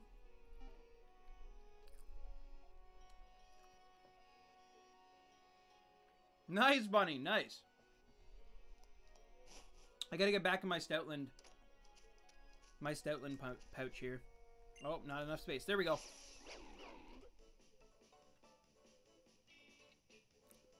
Alright. Back to it, guys. Sorry about that. I do actually have one more burger I'm gonna eat, but like I said, I'm gonna wait until I actually, like, hatch the eggs.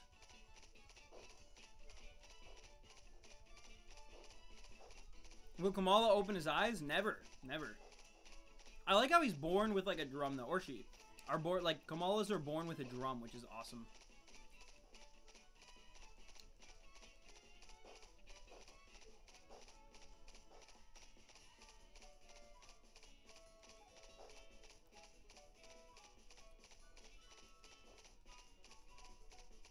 Sorry, I was just checking if I had any, like, burger in my teeth, because that'd be bad.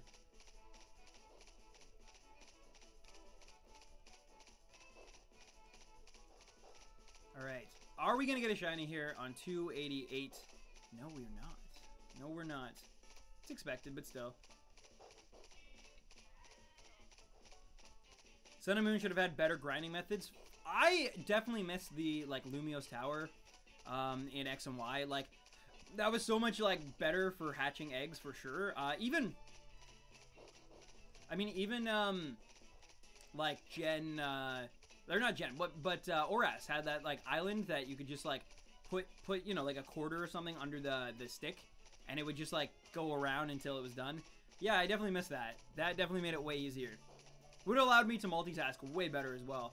I could have been eating, hatching, and soft resetting all at the same time. Do you design your own layouts? I actually do, yeah. I definitely take inspiration from other places. A lot of times I take inspiration not where people think, though. I take inspiration from, like, watching, like, Smash Bros. Tournaments and stuff, like esports. But yeah, I genuinely do. I actually love being in Photoshop and making things. And so this one is obviously based on the Rotom decks, this specific, like, layout. But yeah, I'm always searching to try to, like, make them better. And there will be a new layout for Ultra Sun and Ultra Moon as well. I still haven't finalized it, but I'm excited for it.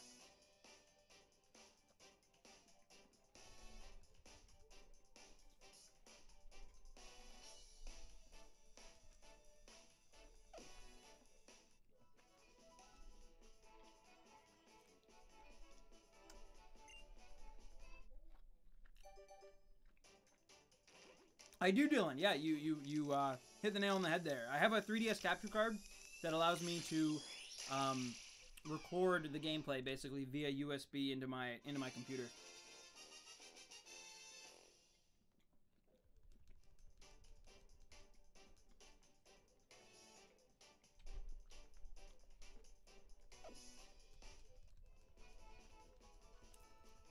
Oh no, you're meant trash. Uh-oh. That's brutal.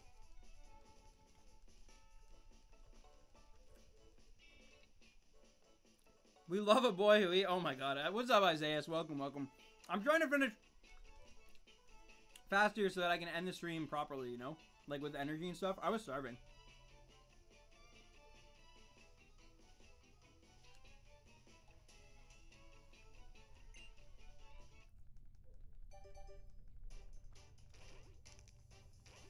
But I promise, once this burger is done, I'm going to have some water, and we're going to finish off this stream strong. The next hour strong.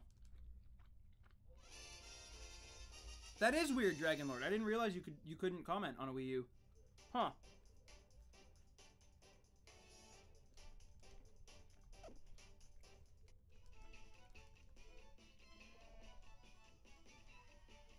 The boy is back. I got a burger, Roy.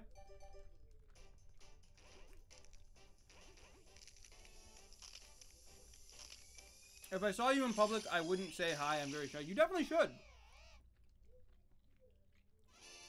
If you're ever in public and you see me, if you're in Canada and you see me and I'm like walking down the street, you should just be like, yo, Stan, what up? Why do you eat on stream? That's rude. And then I'll be like, you're right. You're right, it is. And I'm sorry. I apologize.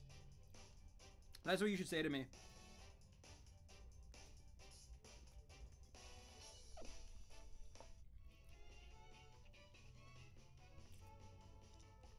Good night, Gatsby. Thank you so much for tuning in. I hope I see you Friday at 6 p.m. Eastern Standard Time when we're going to be doing our Let's Play of Ultra Moon.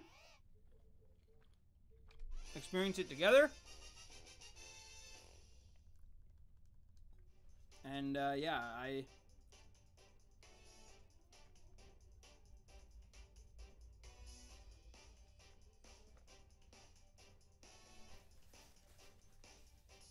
I finished the burger.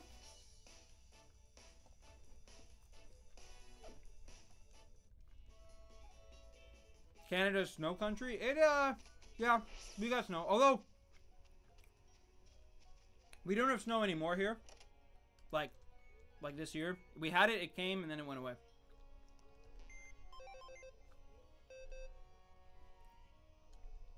Okay, I'm back, ready to grind out the rest of this hour, guys. We're gonna try to hatch as many of these eggs, these Komala eggs, as possible.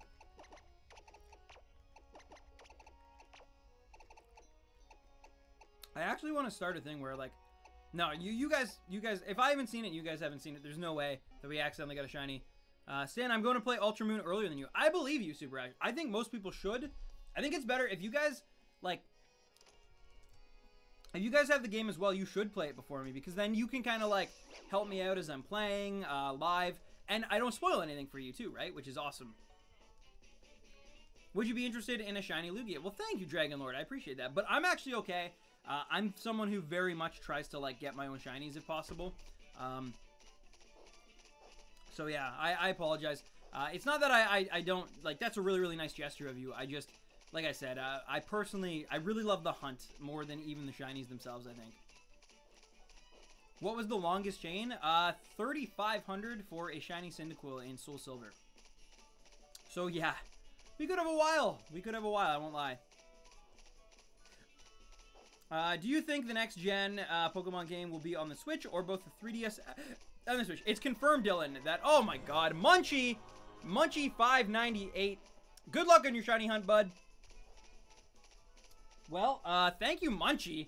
Munchie hype. Thank you so much, Munchie, for hitting that button and donating. I really, really do appreciate it. Of course, you don't have to donate. I never want anybody to feel obligated to donate, but it does definitely help me out a lot, and I really do appreciate it. So thank you, Munchie. Can we get some Munchie hype in the chat? Not only for the kind words, but just for helping me out. I really, really do appreciate that. So Munchie hype. Let's go, Munchie. Let's go.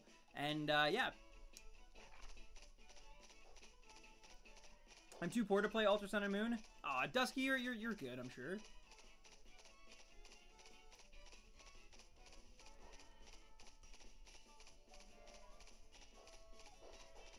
Whoop, whoop. Munchie hype. That's it. That's what I want to see. Dusky, it's possible. Even if right now you can't afford to get Ultra Sun and Ultra Moon, remember that there's always, you know, there's always Christmas or birthdays or, you know, maybe just luck or, like, who knows? Who knows? So never give up. Never give up. You will get to play it one day, I'm sure, my friend. I'm sure you will. Munch, munch on that. That's true. I just munched on a burger, and now Munchie munching on my heart. Not like a cannibal, but like a, you know, like a generous human being who's helping me out, and I appreciate it. Look at all that Munchie hype. I appreciate it. I appreciate it, guys. It's people like Munchie and others who allow me to really do this. So I really, really do appreciate it. Like, you don't even know. So, like, when I am like, give this person hype, it really means a lot to me that you do, you know, shout them out, give them the love that they deserve, because they keep these streams going. And it's, you know. I saw Kaninja, like, posted something today about, it wasn't Kaninja himself, but some streamer, he had a commenter being like, it's rude that you give shoutouts and give praise and, like, thank the people who donate. And I was like, what? And, like, Kaninja said the same thing. Like, Kaninja was like, what? Like, I've been raised to believe that if someone does something really nice, like, just generous to you, you thank them. And you know, you try to support them as much as you can because they just gave you support. And it's like, yeah. I don't know what that commenter was thinking.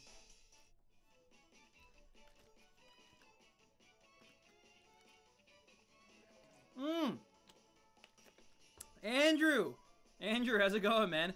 I honestly, I don't know what to say to that, man. I hope that, you know, you catch one sooner rather than later. I know it's a pain. It is really a pain in the butt to, like, pick up items in this game. Like, what was the other one that was, like, everyone was having a really, really hard, was it a gold capsule or whatever? People were having, or bottle cap, people were having a really hard time with certain, like, pickup items in this game. And I now understand why. How is it rude? What the heck? I know, right? It's like, you know, someone being super generous, someone, you know, you're just trying to give back and make them feel, you know, they did something really nice for you. Anyway. I think that person was either a troll or just, like, was mad that they weren't getting shouted out themselves.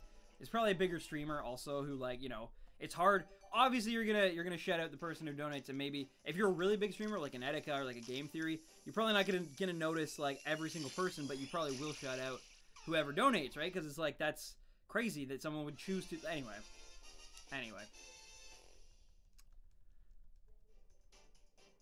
Exactly, Tyler. Exactly.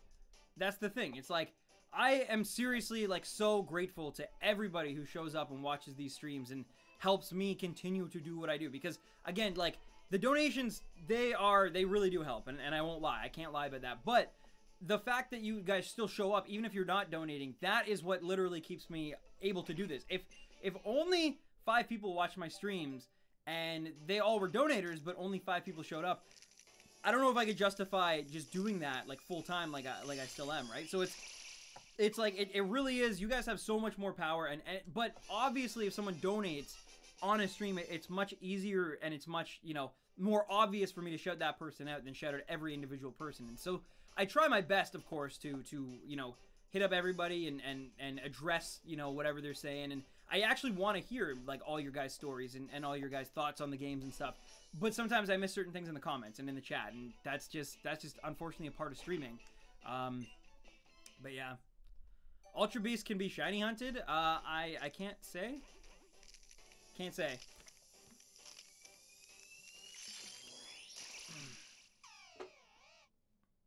Oh, true, Andrew. Okay, yeah. I mean, I never really, like, went for most of the competitive items, but there were a few I knew that, like, people were having lots and lots of trouble with. So that would probably be one of them. Exactly, Super Ash, exactly. Hype for a bigger Ultra Space and the various UB worlds? Yeah, absolutely. Absolutely, Paper Ouija. I am really excited for Ultra Sun and Ultra Moon, because I loved Sun and Moon. Like, some people weren't really feeling it as much. I love the games. I think they are up there.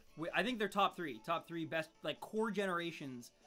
If you remove like sister games or whatever, or like the, you know, like the Platinums, the Emeralds and stuff, just taking the first product of a game, I think, by the way, we hit 300 type nulls, which is awesome, although it's not awesome that we still don't have a shiny. But yeah, so I took, wait, did I hatch all these? I think I did, didn't I? Yeah, I did. But yeah, I think they're really, really great games. I really think that Sun and Moon are great.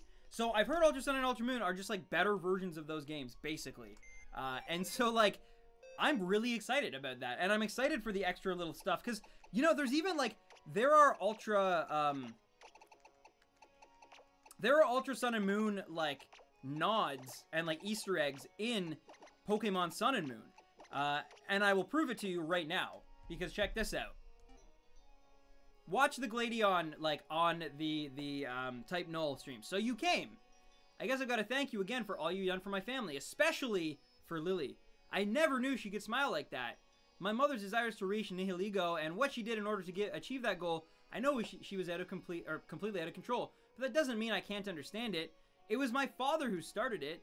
He was the one who first confirmed the existence of Ultra Wormholes and Ultra Beasts, which, I mean, obviously we knew they were called Ultra Beasts, but to me, Ultra Wormholes, it means one thing, and that is that Sun and Moon do not actually take place on the main timeline of the Pokemon games. Ultra Sun and Ultra Moon do, and their existence has ramifications on the world of Sun and Moon. That is my theory. I'm sure it can be proved because people have already exploited the game and found everything in it, but basically, they found Ultra Wormholes, and it connected certain worlds, and when at the end of the game, all these, like, Ultra Beasts fly out of the Ultra Wormholes, to me that's saying that, hey, something happened here, and now there's, like I said, there's ramifications happening in this untainted world by Ultra Beasts, and you know, so almost identical parallel universes, but to me it seems like one went a little further, and like that's why Necrozma just like randomly shows up at the end, because it's the Necrozma from Ultra Sun and Ultra Moon. That is my theory, and I'm sticking to it.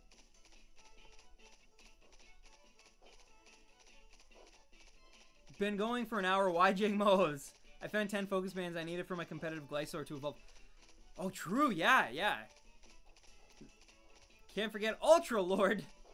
Yeah. Jimmy Neutron is great. I'd like for the Tapus to get a Necrozma form. I think it'd be really cool, but I can't see it happening. Maybe though. Who knows? A game theory. Thanks for watching. Oh, nice, Nathan. Nice. So we definitely know each other's pain of hunting for Type Null. Sounds like it. Only thing that killed the Sun Moon hype for me was the Aether being such an obvious villain team. Lily taking up the entire plot and Yubi's being benched for most of the plot. Yeah, fair enough, Paper Ouija. I will say this. I think, yes, I also assumed that the Aether Foundation would be the Team Rocket, like, you know, the evil, just joined just in time. What's up, Raven? Welcome. Good timing, yes. But yeah, no, I definitely expect the Team Aether to be, you know, the true evil crime syndicate, and Team Skull to just be like boneheads, basically. From what I could find in the demo, for sure, that checked out. What I will say is that I was kind of impressed with Lily's arc in the game. That is one of my favorite parts. You guys, I'm sure some of you guys remember the reaction I had to like Lily sticking up for herself and everything. I was blown away. I was like it's caught live on stream where I'm like, who is that person? And then everyone's like, dude, this is Lily. Like, and I'm like, but her hair's, and then I was like, Lily? Like, I was really happy with her character in Sun and Moon. And I thought she would be super annoying. And the first, like, half of the game, she kind of is. But then she kind of grew on me. But anyway, I'm a big fan of Lily. I actually like Lusamine, and I don't think the battles themselves, I mean, like, everyone's already kind of, you know, criticized it as much as they can, but, like, her having a Clefairy as, like, or Clefable or whatever as her main Pokemon is super weird. The fact that she fuses just to have a Pokemon battle, like, that is super weird. Like, there's some weird stuff that happens towards the end of the game with it, but the fact remains that I still like it, and I like Lily and Gladeon and Lusamine and all that. Like, I was a big fan of that, so I'm actually okay if that kind of persists a little bit, I guess. How is the annoying one? How is more annoying than Lily? Yes, I will say that. In my opinion, again, this is all just one Stan's opinion. I'm not an expert on Pokemon, by the way. There are, I guarantee, 10% to, you know, maybe even 50% of the audience currently watching is probably more familiar and more knowledgeable about Pokemon and the overarching of everything than I am. I love these games, and I really do. But I never claim to be the biggest Pokemon expert. I don't know, especially when it comes to the battling and the types and the hidden abilities and stuff like that. I'm really bad at it, honestly. I'm great at shiny hunting. I will say, I'm pretty familiarized with most shiny hunting. But when it comes to, like, battling stuff, I'm really bad. But anyway, but I thought Hal was okay also. Like, he kind of reminded me of, like, Wally a little bit, I guess. Or no, Barry, sorry, not Wally. Barry. He's just too dang happy for my, like, yeah, and I'm not gonna lie, I do kind of wish that we got kind of that, like, jerky rival, but that's kind of what Gladeon was. So it's like, I get what they're trying to do. They're trying to expand and actually, like, make the characters more three-dimensional. But having said that, Hal is almost too happy all the time a little bit. And I see why that rubs some people the wrong way. Personally, I think it's a nice form of levity a lot in some of the darker moments of the game. But I get how it can rub some people the wrong way. And I appreciate people's, you know, sentiments of that. Thank you, Tan Killer Wolf. Thank you. He was better than Hugh, at least. See, I haven't experienced Hugh in a very long time. So I am really excited to be able to play through Black and White 2 again once I eventually get my Black and White review out.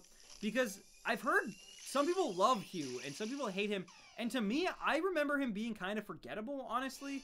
Like, during my first playthrough. But having, like, seen other people's reactions and stuff, and it's like, I think I was just, like, not really in a mood to appreciate everything that was going on when that video game came out. So I want to re-experience it and kind of, but yeah, Hugh, I don't know. And yeah, Raven, and yes, I agree with that. I definitely agree with that. There were moments where he probably could have been a little bit more serious, but how is a jerk? Why is he so mean? Is he? How many shinies do you have? All the shinies that I've caught on stream, at least. I have many more from different generations of the game. But since Sun and Moon came out and I started shiny hunting for you guys on stream, every shiny I've caught or been traded is registered down below in the description. And if I was traded them, I've now gotten to the point where I have successfully recaptured, like, on stream, done it myself. So if someone traded it to me, I've now gotten it for myself. Rowlet was the last one I needed in that sense. So yeah. Hi from Sweden. What's up, Elizer? How you doing? My mom is a psychic, and she told me something would be good at 246. Uh-oh. I don't think I'm going to be able to get to 246 for Komala, though, unfortunately. I just won't have enough time tonight. I'll be wrapping the stream up in about a half an hour from now. So, my goal is just to try to get... We are making more progress as well, by the way. Burgers did not help, I won't lie. But now that the burgers are done and consumed, we're making progress, and we're getting more of these eggs hatched, which is good.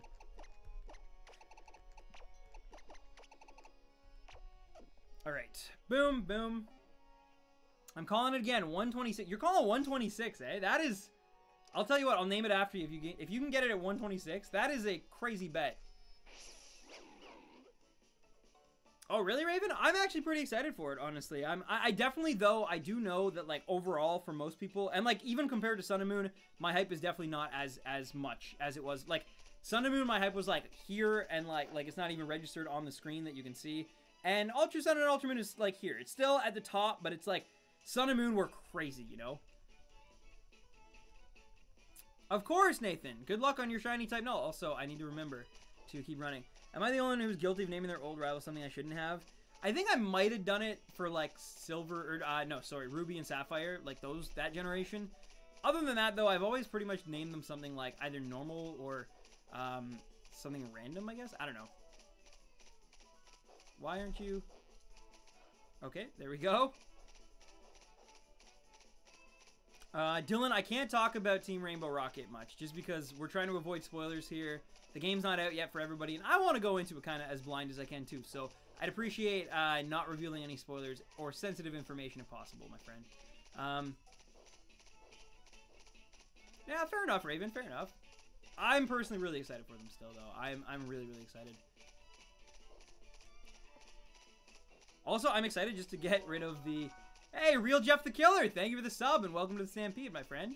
Thank you for hitting that button, and I will be streaming Ultra Sun and Ultra Moon this Friday at 6 p.m. Eastern Standard Time, so make sure that you tune in for that. That's going to be really, really fun. They're always fun because you never know what the heck's going to happen, which is awesome. And yeah, Paper Wheat, I think a lot of people felt the same way. I actually do feel that. I'm with you there. I appreciate it, Dylan. No worries, no worries. You're still cool. I just in case, because some people don't want to be spoiled. That's all. Nathan, thank you for hitting that sub button also, by the way. And yeah, thank you for being a member of the Stampede. Welcome to our, you know, to our horde, I guess. I don't know, herd, I think is better, not horde. But to our herd. And yeah, my friend, I hope you're also excited for Ultra Sun and Ultra Moon. I'm pumped. I'm genuinely pumped for it. I cannot wait. Just because, like, and like, I know this is so dumb. This is so stupid. But I also, like, we might get a shiny during our playthrough. And like that, like doing a Let's Play of a Pokemon game, and especially being a shiny hunter, that is always something that, like, it's in the back of my mind, like, at all times. I'm like, this encounter could be shiny. And, like, that'd be so cool if we got a random shiny during our playthrough, you know? I mean, is it likely to happen? No. But at the same time, I have played through so many, versions of Pokemon games and never gotten a random encounter through, like, during my game. Like, while I've gotten it post-game, but never, like, actually when I could, like, add it to my team and face the Elite Four with it. So, I'm excited. I'm really excited, and I know that's not the best reason to be excited or anything, but still, I am. And true, Tyler. I can totally get behind that, too. Although, Black and White, too, are actually some of my favorite games in the series. Like, legitimately. I think they work as, like, a nice...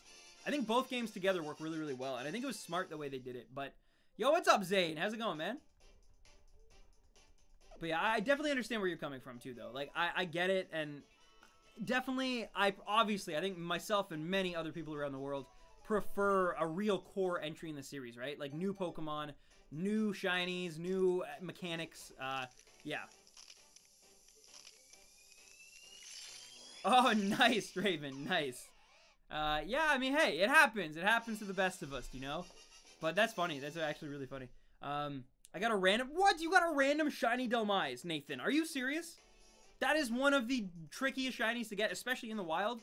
Congratulations. That is probably one of the coolest shinies that could ever happen to me if I were to do it on stream. Would be like a Delmise. Like, the odds of that happening are crazy. I have a copy of White that I barely touched. Sell me on it so I'll eventually play it. Okay, well, I can't sell you on it right now, really. I won't be able to do justice. But I will say... I'm working on a review of it right now. The review is over an hour long, so maybe don't watch it all in one sitting, or skip ahead past the story section if you know, plus if you haven't played it before, it's probably better not to look into the story. But yeah, definitely watch my review when it comes out sometime before this December. Before December 1st, that's what I'm putting my stamp on, and I'm putting my foot down. It's gonna come out before, like, when Ultra Sun and Ultra Moon is still hot. That's my goal. And yeah. I need to put that video out. I want to put that video. It's just so long, and it's so, like even today, I spent half an hour literally just making a side note in the review. So, like, an image that, like, pops up, and it's like, oh, I said this happened this way, but it actually happens this way. Like, editor's note, basically. Like, yeah. It's crazy. What is your favorite shiny? Minior. I love Minior from Gen 7, which is this gen, actually. It is amazing. I love it. Yeah.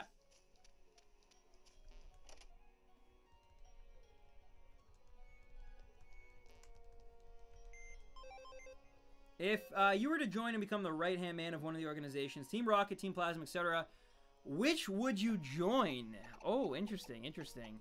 Huh.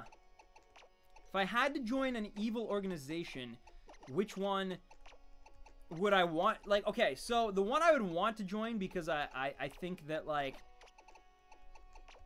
like, okay, the one that I think is this, like, the smartest, and the one that I think is, like, the closest to being failsafe that I would want to join, and has, like, the most to, like, gain from their thing, is probably just Team Rocket, just because, like, it's just, they just want to get rich, basically. They just want to, you know, they kind of want to take over the world, too. There's that, but, like, mostly, I think it's, like, more profit-driven. They just want a monopoly on, like, the shady side of Pokemon, which, like, I mean, yeah, it's still bad, but in terms of, like, if it's either that or, like, global destruction, then I'm probably going to go with Team Rocket. Like, I don't want to flood the world, because I don't know how to breathe underwater. So, like, if I flood the world, then I die, and, like, that's horrible. If I don't want to go to oh my god, what's it called? I can't think of the distortion world, because then I hang out and be lonely the whole time, and I don't want to do that either. When it comes to, and like Plasma, they're the ones that make the most sense. They're the ones that I could actually see myself maybe, like, if someone I loved was involved in them, I could see me, like, actually, like, attending, like, one of their rallies and be like, oh yeah, like, why are we liberating Pokemon? That's kind of weird, but, yeah, like, they're the ones that make the most sense logically, but I still think Rocket on both terms. Later, Raven, thank you so much for tuning in, and also, Tyler Payne, I deserve all the hype, because guess what I just got, Stan? Yo, Tyler, give this man some hype. Post, if there's, like, a sea lion emoji, not a sea lion, sorry. Yeah, there is a frog. If there's a frog emoji, I know there's a frog emoji because of Kaninja, but, post a frog emoji in the chat for Tyler Payne. Guys, I want to see a wall of frogs. It's too bad I can't, like, recolor them blue. That'd be really awesome, but Tyler hype. Thank you so much, Tyler, for the donation, and also, dude, congratulations on finally getting the shiny you've been after forever. A shiny, I almost said Rowlet for some reason, Froakie. That is awesome. That is awesome, man. Congrats. It's such a good feeling. How many encounters? Like, how many in total did it end up taking?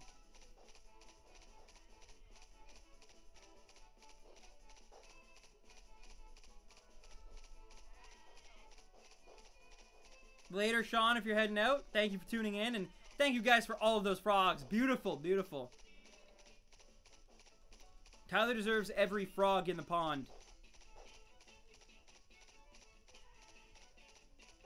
Official number is 408. Nice. I hope, that's a good number.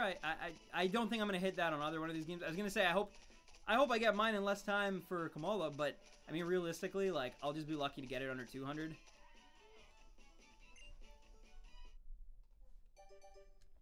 Boop, boop, boop, boop. Ribbit, ribbit. Do you accept fan mail? Unfortunately, Ramiro, financially, it's really expensive to get a P.O. box here in Canada.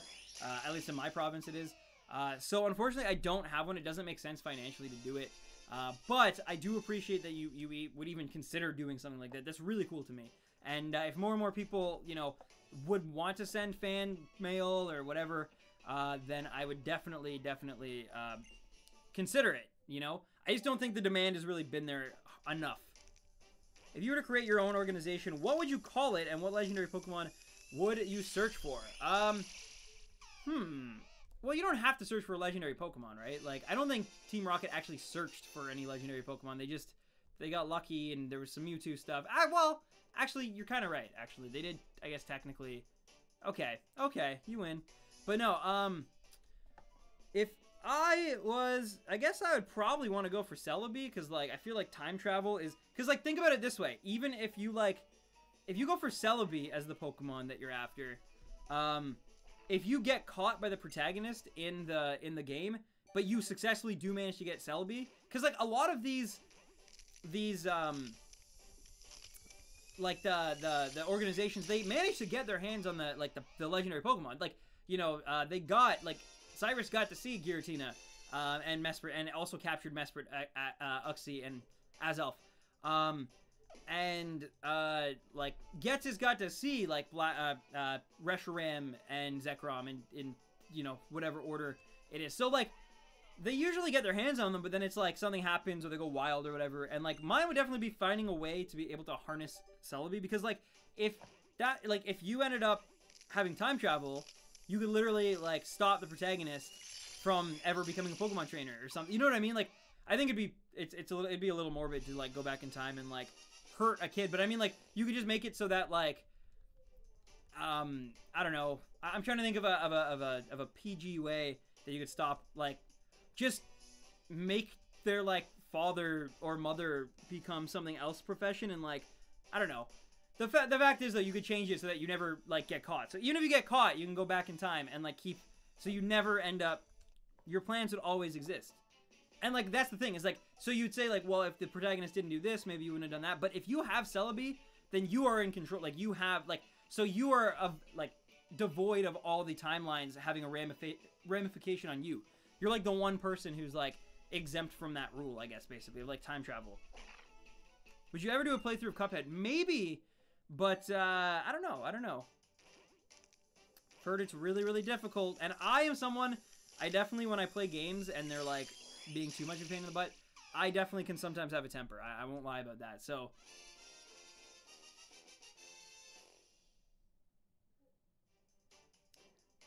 Cyrus got to his world. He didn't fail. He's just lonely now. That's actually true. That's actually a good point. Although, in the first 2 games, he didn't actually get to his world. Which is not quite as fun for him, I guess. But you are right. You are technically correct. He did achieve his goal. It's just, I don't know. It seems like it's kind of empty. But yeah, you're right. He might be the only one who, like, achieved his goal and, like, didn't regret it. Like, just... And that's why he's one of the most, like... That's why he's, like, my favorite, like, evil organization leader, probably. Just because he's so, like, he just hates humanity with such a, like, deep, like, passion that he's willing to, like, go through such lengths to escape it, basically. And then he's okay with it. Like, he's not, you know, he's not, like, freaking out because he's lonely. He's like, this is what I want. Like, it makes him a little bit more complex than I think most Pokemon villains have the luxury of being.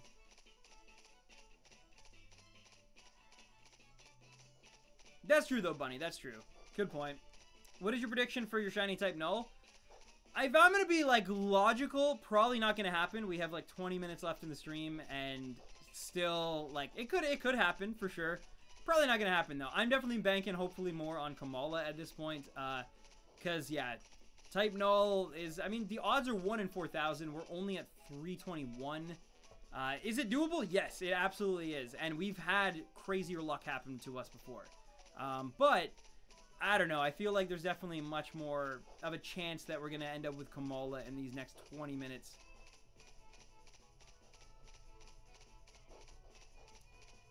Who is my Poke waifu? I don't really have one. I guess, but I guess if I had to pick, Skyla's actually grown on me from, like, just as a character, not as, like, a white, but, like, she's definitely pretty, she's more awesome than I remember from Black and White. So she's pretty cool.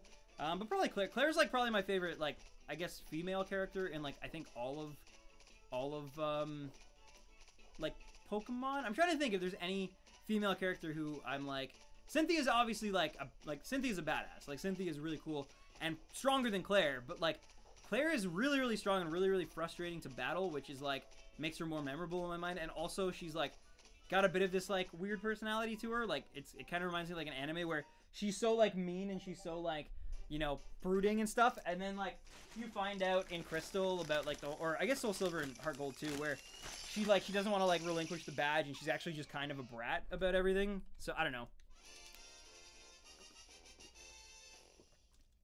What's up, Liz Cats? How you doing? Welcome, welcome.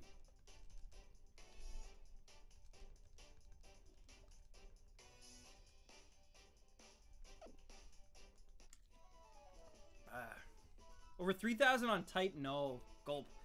That's 10 times more than I've put in, and that's crazy. Oh, wait, seriously, Tyler? That's awesome. I actually never knew that. Chrono Trigger being one of my favorite games of all time, but I didn't know I don't know any of the Japanese names. I don't really know much of the Japanese version of that game at all. But, yeah, that's awesome. That is a beautiful nickname. I love it. I don't know if yeah, I never got mine shiny, so I don't, what did I name? I think, I actually forget what I named our Frogadier after, when we caught it in the, where are all the mods? I think the mods are gone forever. I think they've left, and they're never coming, no. In realistic, I think they're just not around tonight. It does happen. People get busy, obviously. But yeah, I think they're just, you know, they got other things going on. I'm sure we will definitely have some mods in here on Friday, though. Don't worry about that.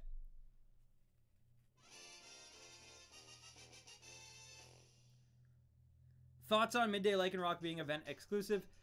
I think it's one of those things that is like, I guess they're gonna do it, but like, you know that it's kind of like Zorua in the sense of like, it was an exclusive Pokemon, and then later generations, it's like so easy to get a Zorua. So same thing is probably gonna happen with Midday Lycanroc. They'll eventually find a way to like, whether it's a stone or something to get Midday.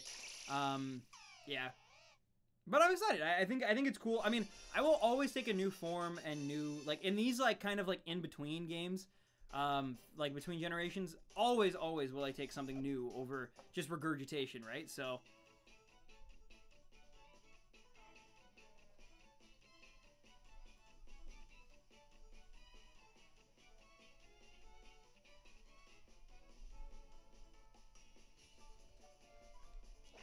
Oh, I actually had one more left. I really miscounted that.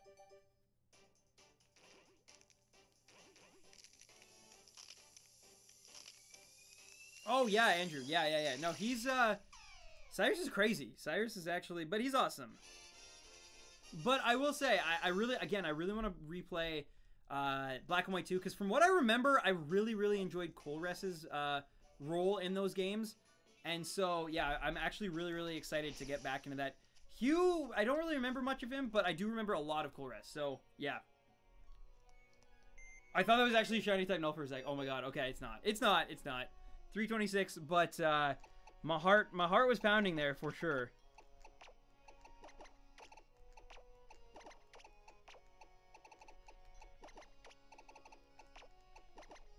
How many more eggs we got? Alright. So we're getting there, guys, and the time is unfortunately running out also for us to successfully finish Sun and Moon with a... I mean, you know, at the very end of the day, I still hope we get a shiny. Either one, obviously. Like, I'm going to take either one of these guys. But at the end of the day, it might be a little bit poignant if I end up finishing Sun and Moon and the last shiny Pokemon I got was a Rowlet. Considering the first Pokemon I ever got playing Sun and Moon was Rowlet, I'm just saying. So yeah, I mean... Again, I know that's a bit of a cop-out, and it's a bit of an excuse, but there is something poetic in it, and we'll see what ends up happening. But, yeah. Alright, that is not a shiny. I would really like it to be type no, though. I think there'd be something so cool in that, but we'll see.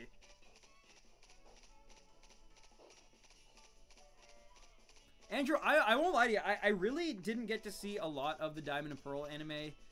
It just, by that time, like, I don't know, I was just kind of, like, anti-Pokemon for a lot of, like, I'd say it's kind of started halfway through the, Gen 3 anime, and then lasted pretty much right up until Gen 6, like...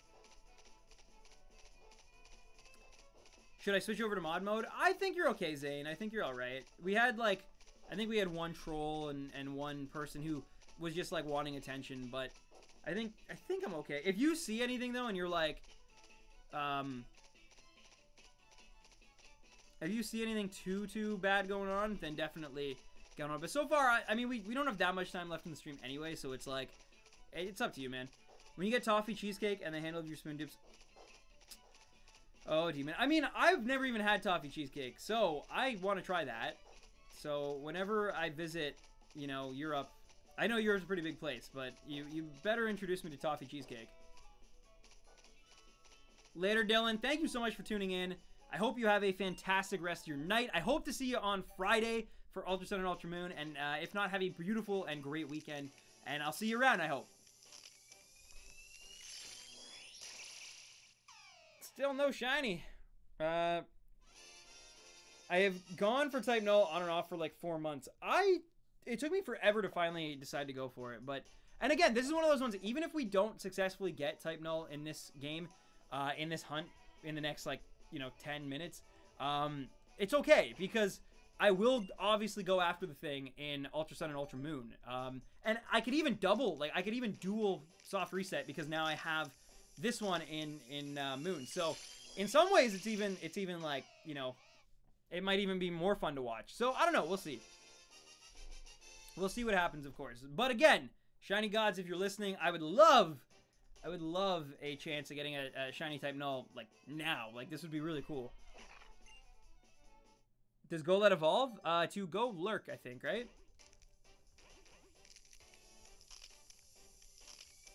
Toffee cheesecake is so good, Stan. I like toffee and I like cheesecake, so Yeah, I'm definitely, any cheesecake is good. That is true. I'm trying to think.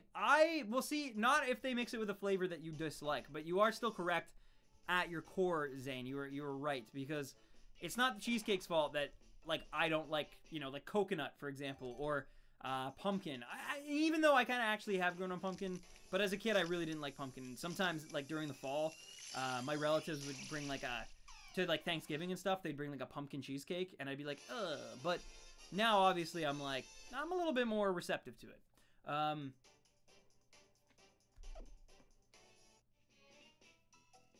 But I've only had it here in America, so the recipe may be a bit different. One thing I learned from working at Walmart, we had an international section, is that the Brits do sweets better than us, for sure. At least Canada. I mean, America, maybe you got a run, like, you can give them a run for your money, but, like, the Brits, the sweets that they had looked so fantastic. And I never bought them either, because I was like, I don't want to, this is a slippery slope if I start buying pancakes or waffles. Isn't that the age-old truth? Like, seriously. Personally, I am a, see, I love both. I really do. If I could pick crepes over all three, like, if I had three choices, crepes, it is. Crepes is the one that I want. Crepes is my beautiful, like, delish. I already did, wow. That was the fastest 5 I've done in a long time. But yeah, if not crepes, waffles. Just because I've had them way less in my life. I think they're actually pretty equal, and there's times where, like, pancakes sound much better to me than waffles. But I will say, I think, again, I don't know why I'm, okay. But yeah, there's something about, like, waffles, just not having them that much in my life, that, yeah, I guess I'd go with waffles.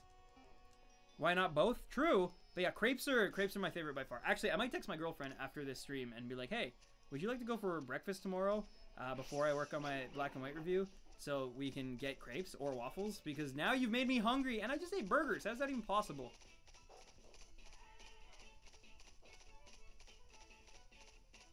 Good luck. Thank you, Nathan. Thank you. Nice, Dylan. Nice. Thank you so much. I will definitely check your tweet in about 10 minutes here. What time are you going to start streaming? 6 p.m. Eastern Standard Time, like, so my time. So, yeah, Eastern Standard. East Coast. Ooh, Bunny. No, I'll have to get on and check. Sorry. I've been really neglectful of Discord in these last 2 weeks. Well, I've been for a while, admittedly, but especially the last 2 weeks. And I think, and just so you know, it's not because I'm ignoring it or anything. And I obviously, if anything, I want to make the Discord, like, more of an attraction again. It's just, I've been, like, any free moment, I've basically been working on my Pokemon Black and White review, or trying to get ready for the Ultra Sun and Ultra Moon stream. So I just, like, I've been so focused on getting prepared for these things that I've definitely been neglectful of the Discord. So I apologize for that, but I will check it out for sure after the stream, I promise you. Later, Edmund. Thank you so much. What state are you in? I'm in Ontario, which is Canada, which is a great, peaceful place for the most part, except it sucks because I have to pay tons of duty fees whenever I buy things from America, or, like, buy even on eBay most of the time, unless I buy from a Canadian seller. Also, another thing that, like, often gets glossed over that you got, like, anyone in America doesn't realize is that, like, Canada, our selection of eBay things are so abysmal. It's like 10% of what you guys get. So our deals are always, like, 1,000 times worse because we have to bid equally on things that, like, most of the other world does. Because usually, like, you can do, like, a local auction on eBay, but nothing else. So yeah, like, there's so many cool things I've seen on eBay that, like, I want to get, either whether it's, like, Pokemon or memorabilia wise or whatever, and I'm like, I can't justify that. That is way too expensive.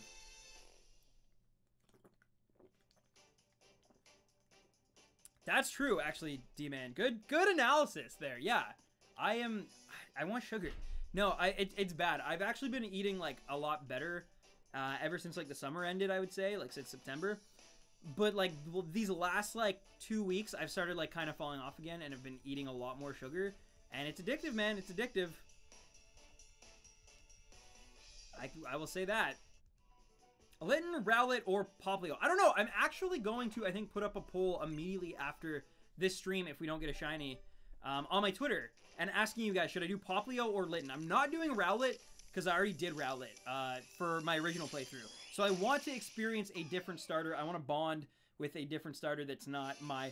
Rowlet will always be my favorite. I already know that. Like, I can already guarantee you that Rowlet is my favorite starter of Generation 7. Like, it's not going to change. I know that for a fact. Just because of the sheer fact that I love grass-type starters. 4 of my favorite starters of 7 are grass types. So, that being Trico, Turtwig, Snivy, and then Rowlet. So, like, that's 4 of the 7 generations.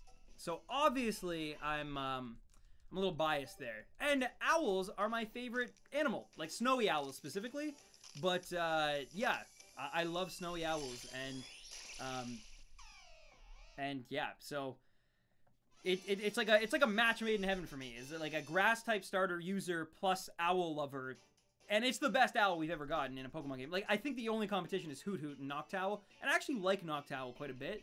But it doesn't hold a candle on my boy Rowlet and his eventual Decidueye. Got my Golisopod to level 100. Nice, Paper Ouija. I'm back, Quartz Universe. Welcome back. Come on, let's end this stream with another beautiful shiny. That'd be so cool. Last one. No worries. I love the questions, Dragon Lord. They keep me on my toes, and they keep me, you know, not just focused on doing this, which sometimes is a bad thing, but for the most part, it makes it more entertaining for sure, I think.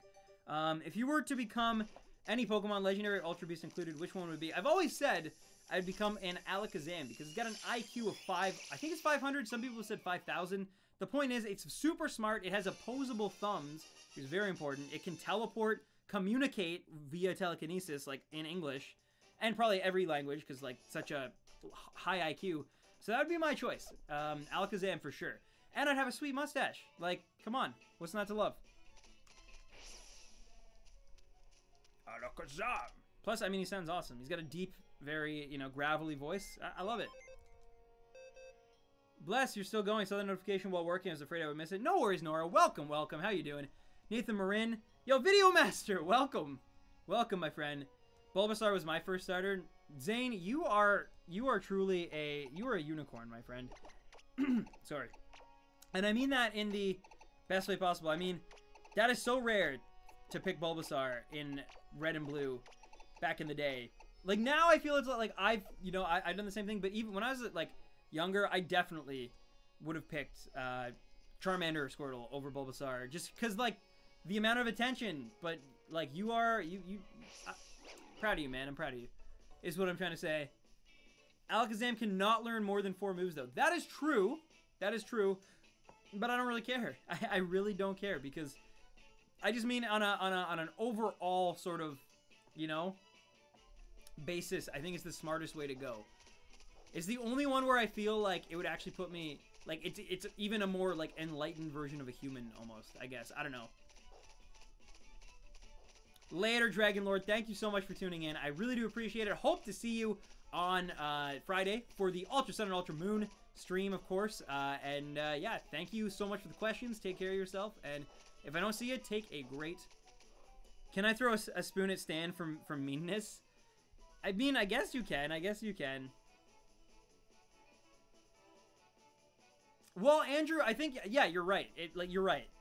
I think that's a bit of a like, you know, the games kind of having, because you're right. Like, if Alakazam has an IQ of 5,000, then why the heck aren't Alakazams enslaving humans in Pokeballs, right? Like, you would think they would be the ultimate species on the planet, even more than legendaries, because we've seen that humans with their IQs of like 100 to 150 or whatever can enslave legendary Pokemon and mythical Pokemon in Pokeballs. So if Alakazam is like, you know, 50 times smarter than that and has like psychic powers, then what the heck? Good point. So yeah, Alakazam probably is the supreme ruler of all of Pokemon. Maybe all of the Pokemon adventures are just like fever dreams created by Alakazam, like messing with people. It's like the Matrix, except Alakazam is in control instead of like a bunch of robots and pods and stuff.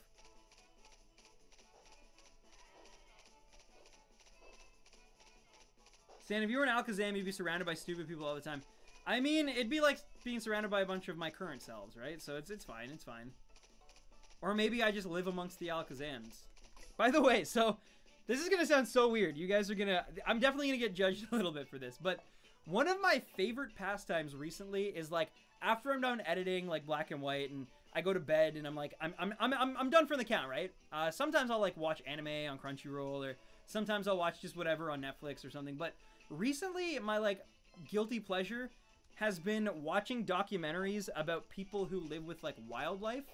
So it started, I watched this documentary called Grizzly Man, about a guy who lived with bears, grizzly bears, obviously, hence the name, for like 13 summers in a row. And then that somehow turned into like The Man Who Lives with Bears, which is like a story about this like 60-year-old like school teacher who has a cabin in the middle of the woods, and then like just invites black bears into his house, and like it's crazy. He gets like bit, he gets like mauled by like his hand by a grizzly bear, and he's like, it wasn't her fault. Like I was getting lazy, and I'm like, dude, that's an apex predator. Like, why are you?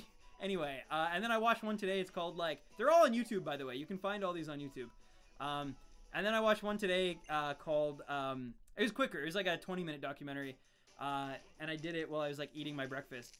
And it was like a documentary about, there's a polar bear in my pool. And it's about a Canadian guy who, he basically like adopted a baby polar bear and just raised it. Now he swims with polar bears. And he's like the only human on Earth who swims with polar bears, because they're like, that is their territory and like their element, and they will destroy you. It's like a water type Pokemon in water. It's, you know, anyway, but it's crazy. And then there's like one about wolves and one about lions, and people are insane is what I'm trying to say. And I don't know why, but I'm like addicted to watching these type of documentaries. It's super weird, but lately I've been fascinated by them. What can I say? Man, I think we might be at 155. Oh, no, okay, now we are. Now we are for sure. Anyway, so yeah, that is my latest kind of adventure.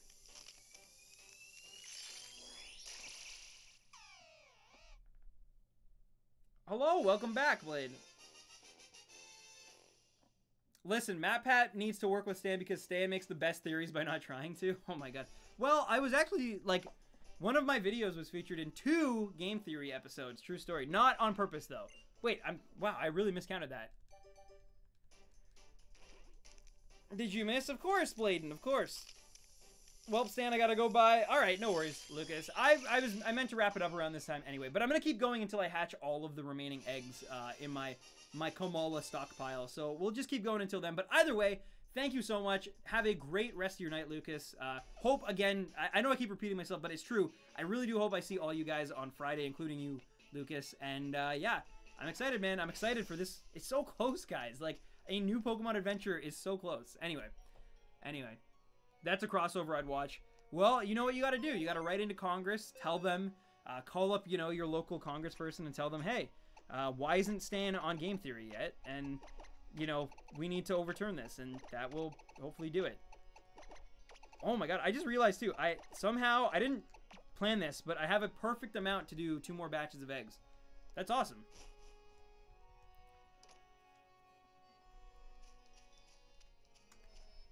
I always watch survival shows lately. Yeah, I don't know what it is. It's like just being able to like to face. It's great, and some of the footage that these guys get is insane of like living with wild animals. Like this one guy who was in Grizzly Man named Timothy Treadwell.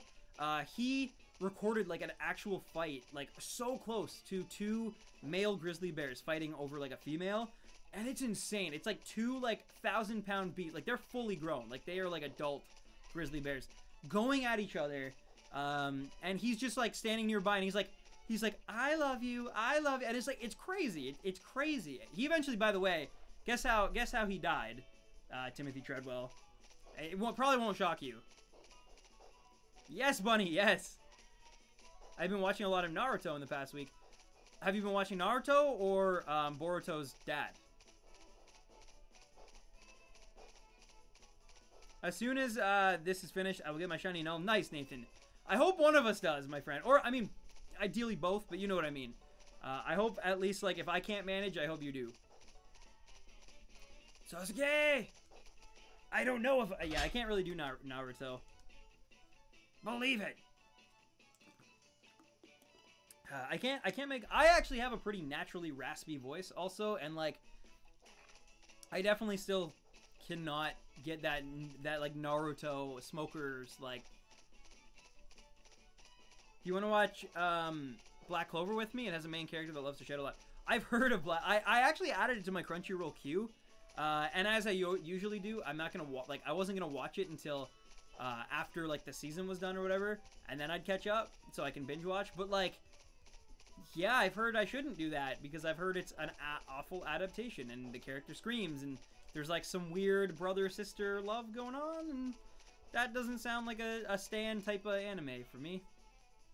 Apologies to all the screaming brother-sister loving anime fans out there, but no, I've heard the manga's pretty good though. I've heard it is mostly a Naruto clone, honestly, kind of though. But I mean, I have heard good things. I've heard that there are really strong moments, and it's well-told story and everything. But just, yeah, One Piece is good anime. I love One Piece. Top 5 for me. What are you naming your shiny Null? I think I'm gonna name it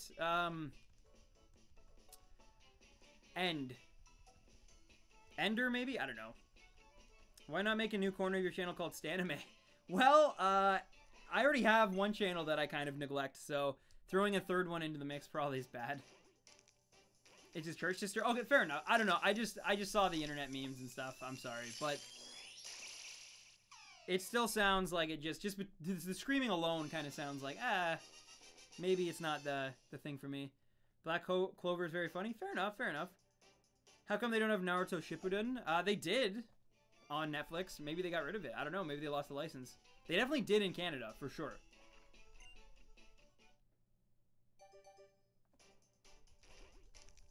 It's still awful. I really don't know. I've heard it's horrible. Like, every, like, video or meme or something hasn't been positive. They've all been, like, negative towards it, so it kind of makes me think that, like, it's probably not worth investing. Because, like, a shonen especially is something, like, if you watch, like, a 12-episode series anime with, like, one course, it's like, what's the harm, you know? Like, there's really no harm in watching it and giving, what, overall, like, 5 hours of your life to the thing? Like spread over a month, maybe. Like, there's no harm in that.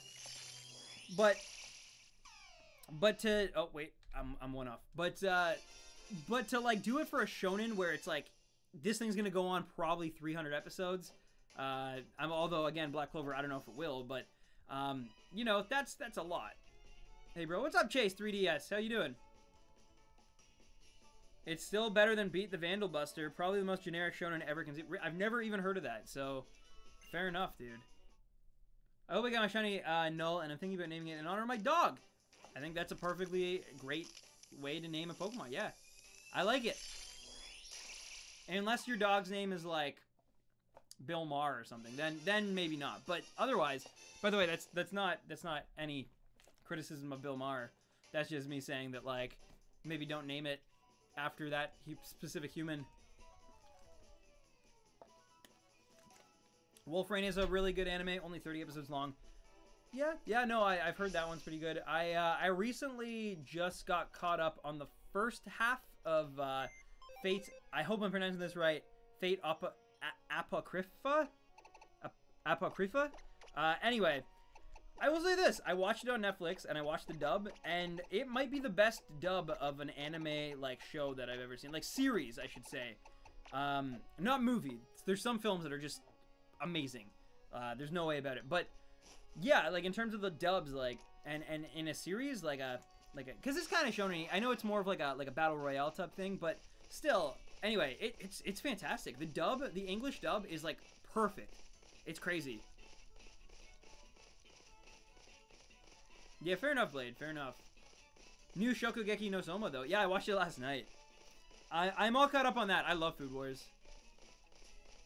I've loved it since it first aired. Like, I'm not even kidding. I have somewhere, I don't know where, but when I went to Tokyo in fall of 2015, I bought 3, like, Japanese mangas just for prosperity. I can't read Japanese or kanji or anything like that. I just to, like, have them and, like, support, like, the authors, and Food Wars is one of them. I understand, though, it's not for everyone. It can get super graphic and weird sometimes.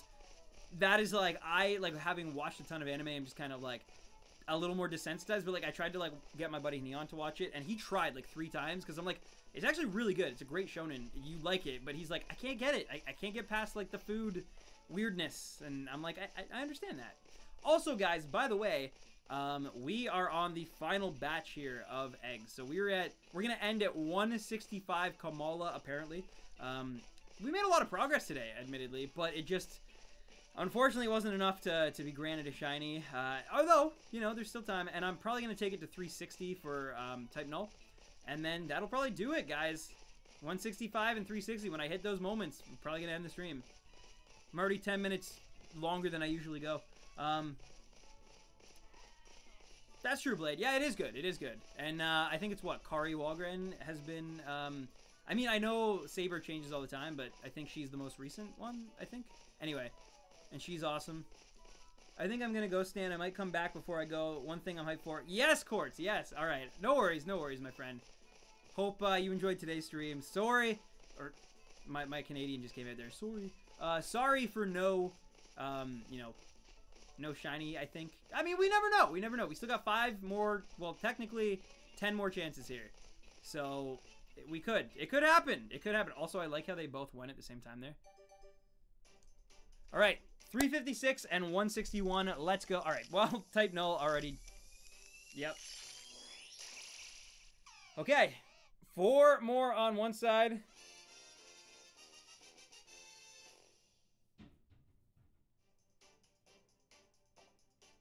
$365 for each day of Sun and Moon. Or $359. Maybe, maybe. We'll see. We'll see where we end up here.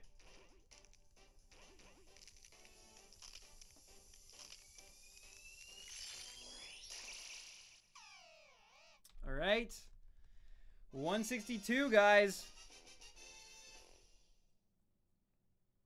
I know, Andrew. I agree with you. I hope that's some of the stuff that they fix in Ultra Sumo,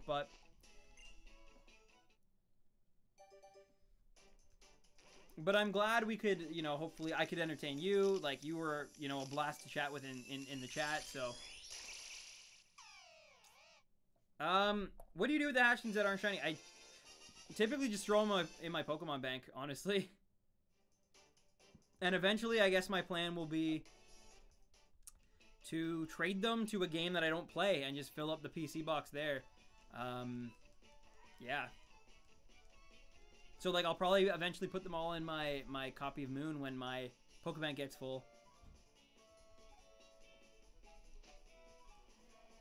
Still no type. No, guys, we're getting close to the end here.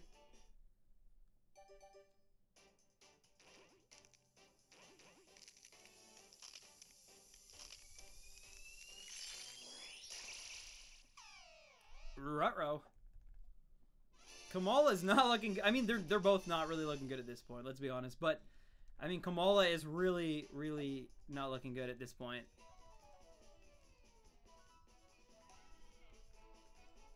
Don't forget to get your Shiny Sil Valley downloaded. That's true, too.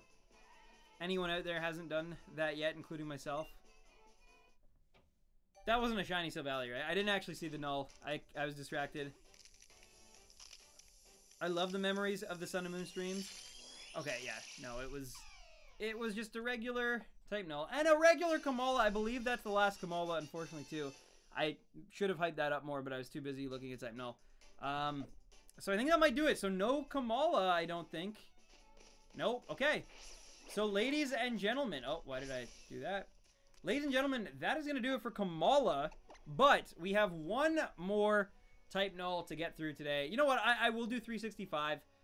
Only because, like someone said, it's like it represents the year. I won't do 369. I will do the representation of a year. One encounter for every day between Sun and Moon and Ultra Sun and Ultra Moon. So we will go to 365 for type null. But that is it. That is it. I'm already way later than I should be, and I'm sure my brother's trying to get to bed soon. But yes, let's do 365, guys.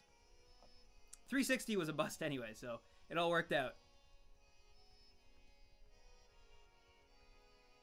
Stan, it's over though. You can't get it anymore. Oh, well, oh, seriously? I don't know.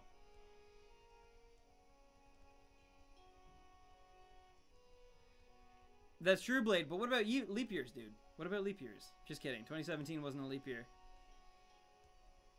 Just stopping by to commend you on your Generation 4 review video. I thoroughly enjoyed it. and it was an excellently done video. Awesome work. Well, thank you, Darkrai Gamer. I really appreciate that. I'm actually working on my Gen 5 one right now. Well, half of my Gen 5. Black and White. Black and White 2 are going to get their own separate. But thank you so much for the kind words. Yeah, that is probably the video that I'm most proud of on my channel, I think, honestly. Which is weird because, like, I never thought Gen 4 would be the one that, like, I put all that effort into. It's not even, like, it's not... I don't even know if it's in my top 3 favorite gens. Gen 4 is a whole yes with, like, the remakes and everything, but, like, just on their own Platinum, Diamond, and Pearl. I don't know if they even cracked my top 3, honestly. But, yeah, I love making that video. It took me forever. It was so stressful, just like this Black and White one is. But it was worth it in the end. Thank you, Andrew. Thank you. The only reason, by the way, that Black and White is taking forever is because the story section is forever. Like, plot-wise, it's probably more dialogue and more, like, RPG-ness than all 5 or 4 previous generations put together and then, like, doubled. It's probably still more than that. So that's the only reason it's taking forever. The story section is, like, gargantuous. It's your version of the DK64 video. It's legendary. Yeah, but the difference is I'm actually, like, I've been working on it for... What, since... Oh, you mean Gen 4. Yeah, true. Well, technically Chrono Trigger is actually my DK64 video. But yes, it is, like, Gen 4 was like that, and Gen 5 has now become like that also. Which is unfortunate. But, alright, guys, we have 2 more... Yo, what's up, Rhinosity? How you doing? Bulbasaur.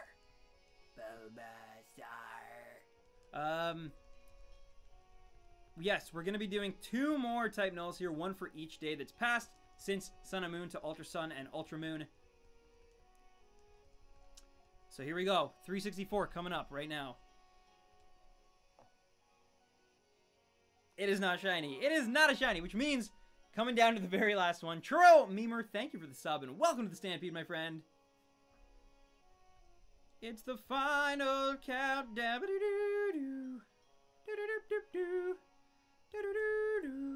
It's the final countdown. All right, let's go, guys. Let's do it. This is the last. This is crazy. Okay, I need to actually kind of build this up a little bit because this is the last encounter shiny hunting of Sun and Moon for a very, very long time on this channel. This is a game that I've been playing pretty much straight for a year. Every week at some point I've played this game. I think I took 1 week off during the summer or whatever, or September, I think, actually. But still, like, this is it. Like, this is it. This is the goal line. And let's be honest, I don't think that this next is going to be a shiny, but it is crazy to me to think that we made it a year streaming and shiny hunting Sun and Moon, and I still can have just as much fun today as I had all the way back last November. So I just want to say thank you for all of your encouragement, all of your support, all of your help, all of your thoughts and wishes and prayers and everything, and just thank you for being a member of this community. Thank you for being a friend to me, and thank you for being a baby rhino. I appreciate the heck out of every single one of you in chat, whether you're here or you left a long time ago or whatever, just anyone who's been a part of making my dream a reality. I just really gotta thank you. But anyways, that is enough ooey gooey schmooey stuff for now, and let's move on to the final encounter of Sun and Moon, guys. Here we go. This is it. And it is not a shiny. Oh my god. Taco, you didn't have to do that, man. And yeah, no shiny type. That would have been cool. But still, had an awesome time watching your Sun and Moon stream. Thanks. I missed just that little last part there. I think it just said thanks for... 1 sec, I gotta refresh that. Thanks, my man. Of course, Taco. And thank you. I want to thank all of you guys. And yes, thank you, Taco. Taco hype. Thank you so much, Taco. And oh my god, I did miss another tip, didn't I? Tristan Baker. Thank you, Tristan, for the super chat tip as well. Thank you to you guys for pointing that out. Tristan hype. Sorry, I was getting so, like, sentimental there. I apologize, Tristan. But yeah, guys, put your collective hype together for both Tristan and Taco. I'm going to see some Tristan hype, and I want to see some Taco hype. The double T. I love it. Thank you so much, Tristan. Thank you so much, Taco, and thank you to everybody who's donated and everybody who's liked and everybody who subscribed and joined this thing that we call a crazy, messed up Poke family. I love all you guys. I really do, from the bottom of my heart. Love doing this, and I love hanging out and entertaining you guys, and often, you know, going through the give and take of shiny hunting with all of you guys. Like, you know, even earlier, like, there's so many amazing memories that I'm trying to, like, think of right now. And the point is that I love you guys, and it's just amazing I get to share your lives with you. Like, it's cool. But anyway, I love you guys. That is going to do it for me. But before I go, I want to say, follow me at Random10s if you want to vote on which starter I use in my Ultra Sun, Ultra Moon playthrough. And of course, that is happening this Friday at 6 p.m. Eastern Standard Time. I will be playing a brand new Pokemon adventure. I'm so excited, and I can't wait to see which starter you guys choose for me. Though I think, I have a weird feeling it's going to be Litten, but we'll see, we'll see. But anyway, I love you guys. I love your faces. This has been me for Sun and Moon for a year. And as I always say, happy hunting, baby rhinos. And I, for one, cannot wait for the next chapter. Thank you for everything, and then some, guys. And yeah, peace. I love you. I love you.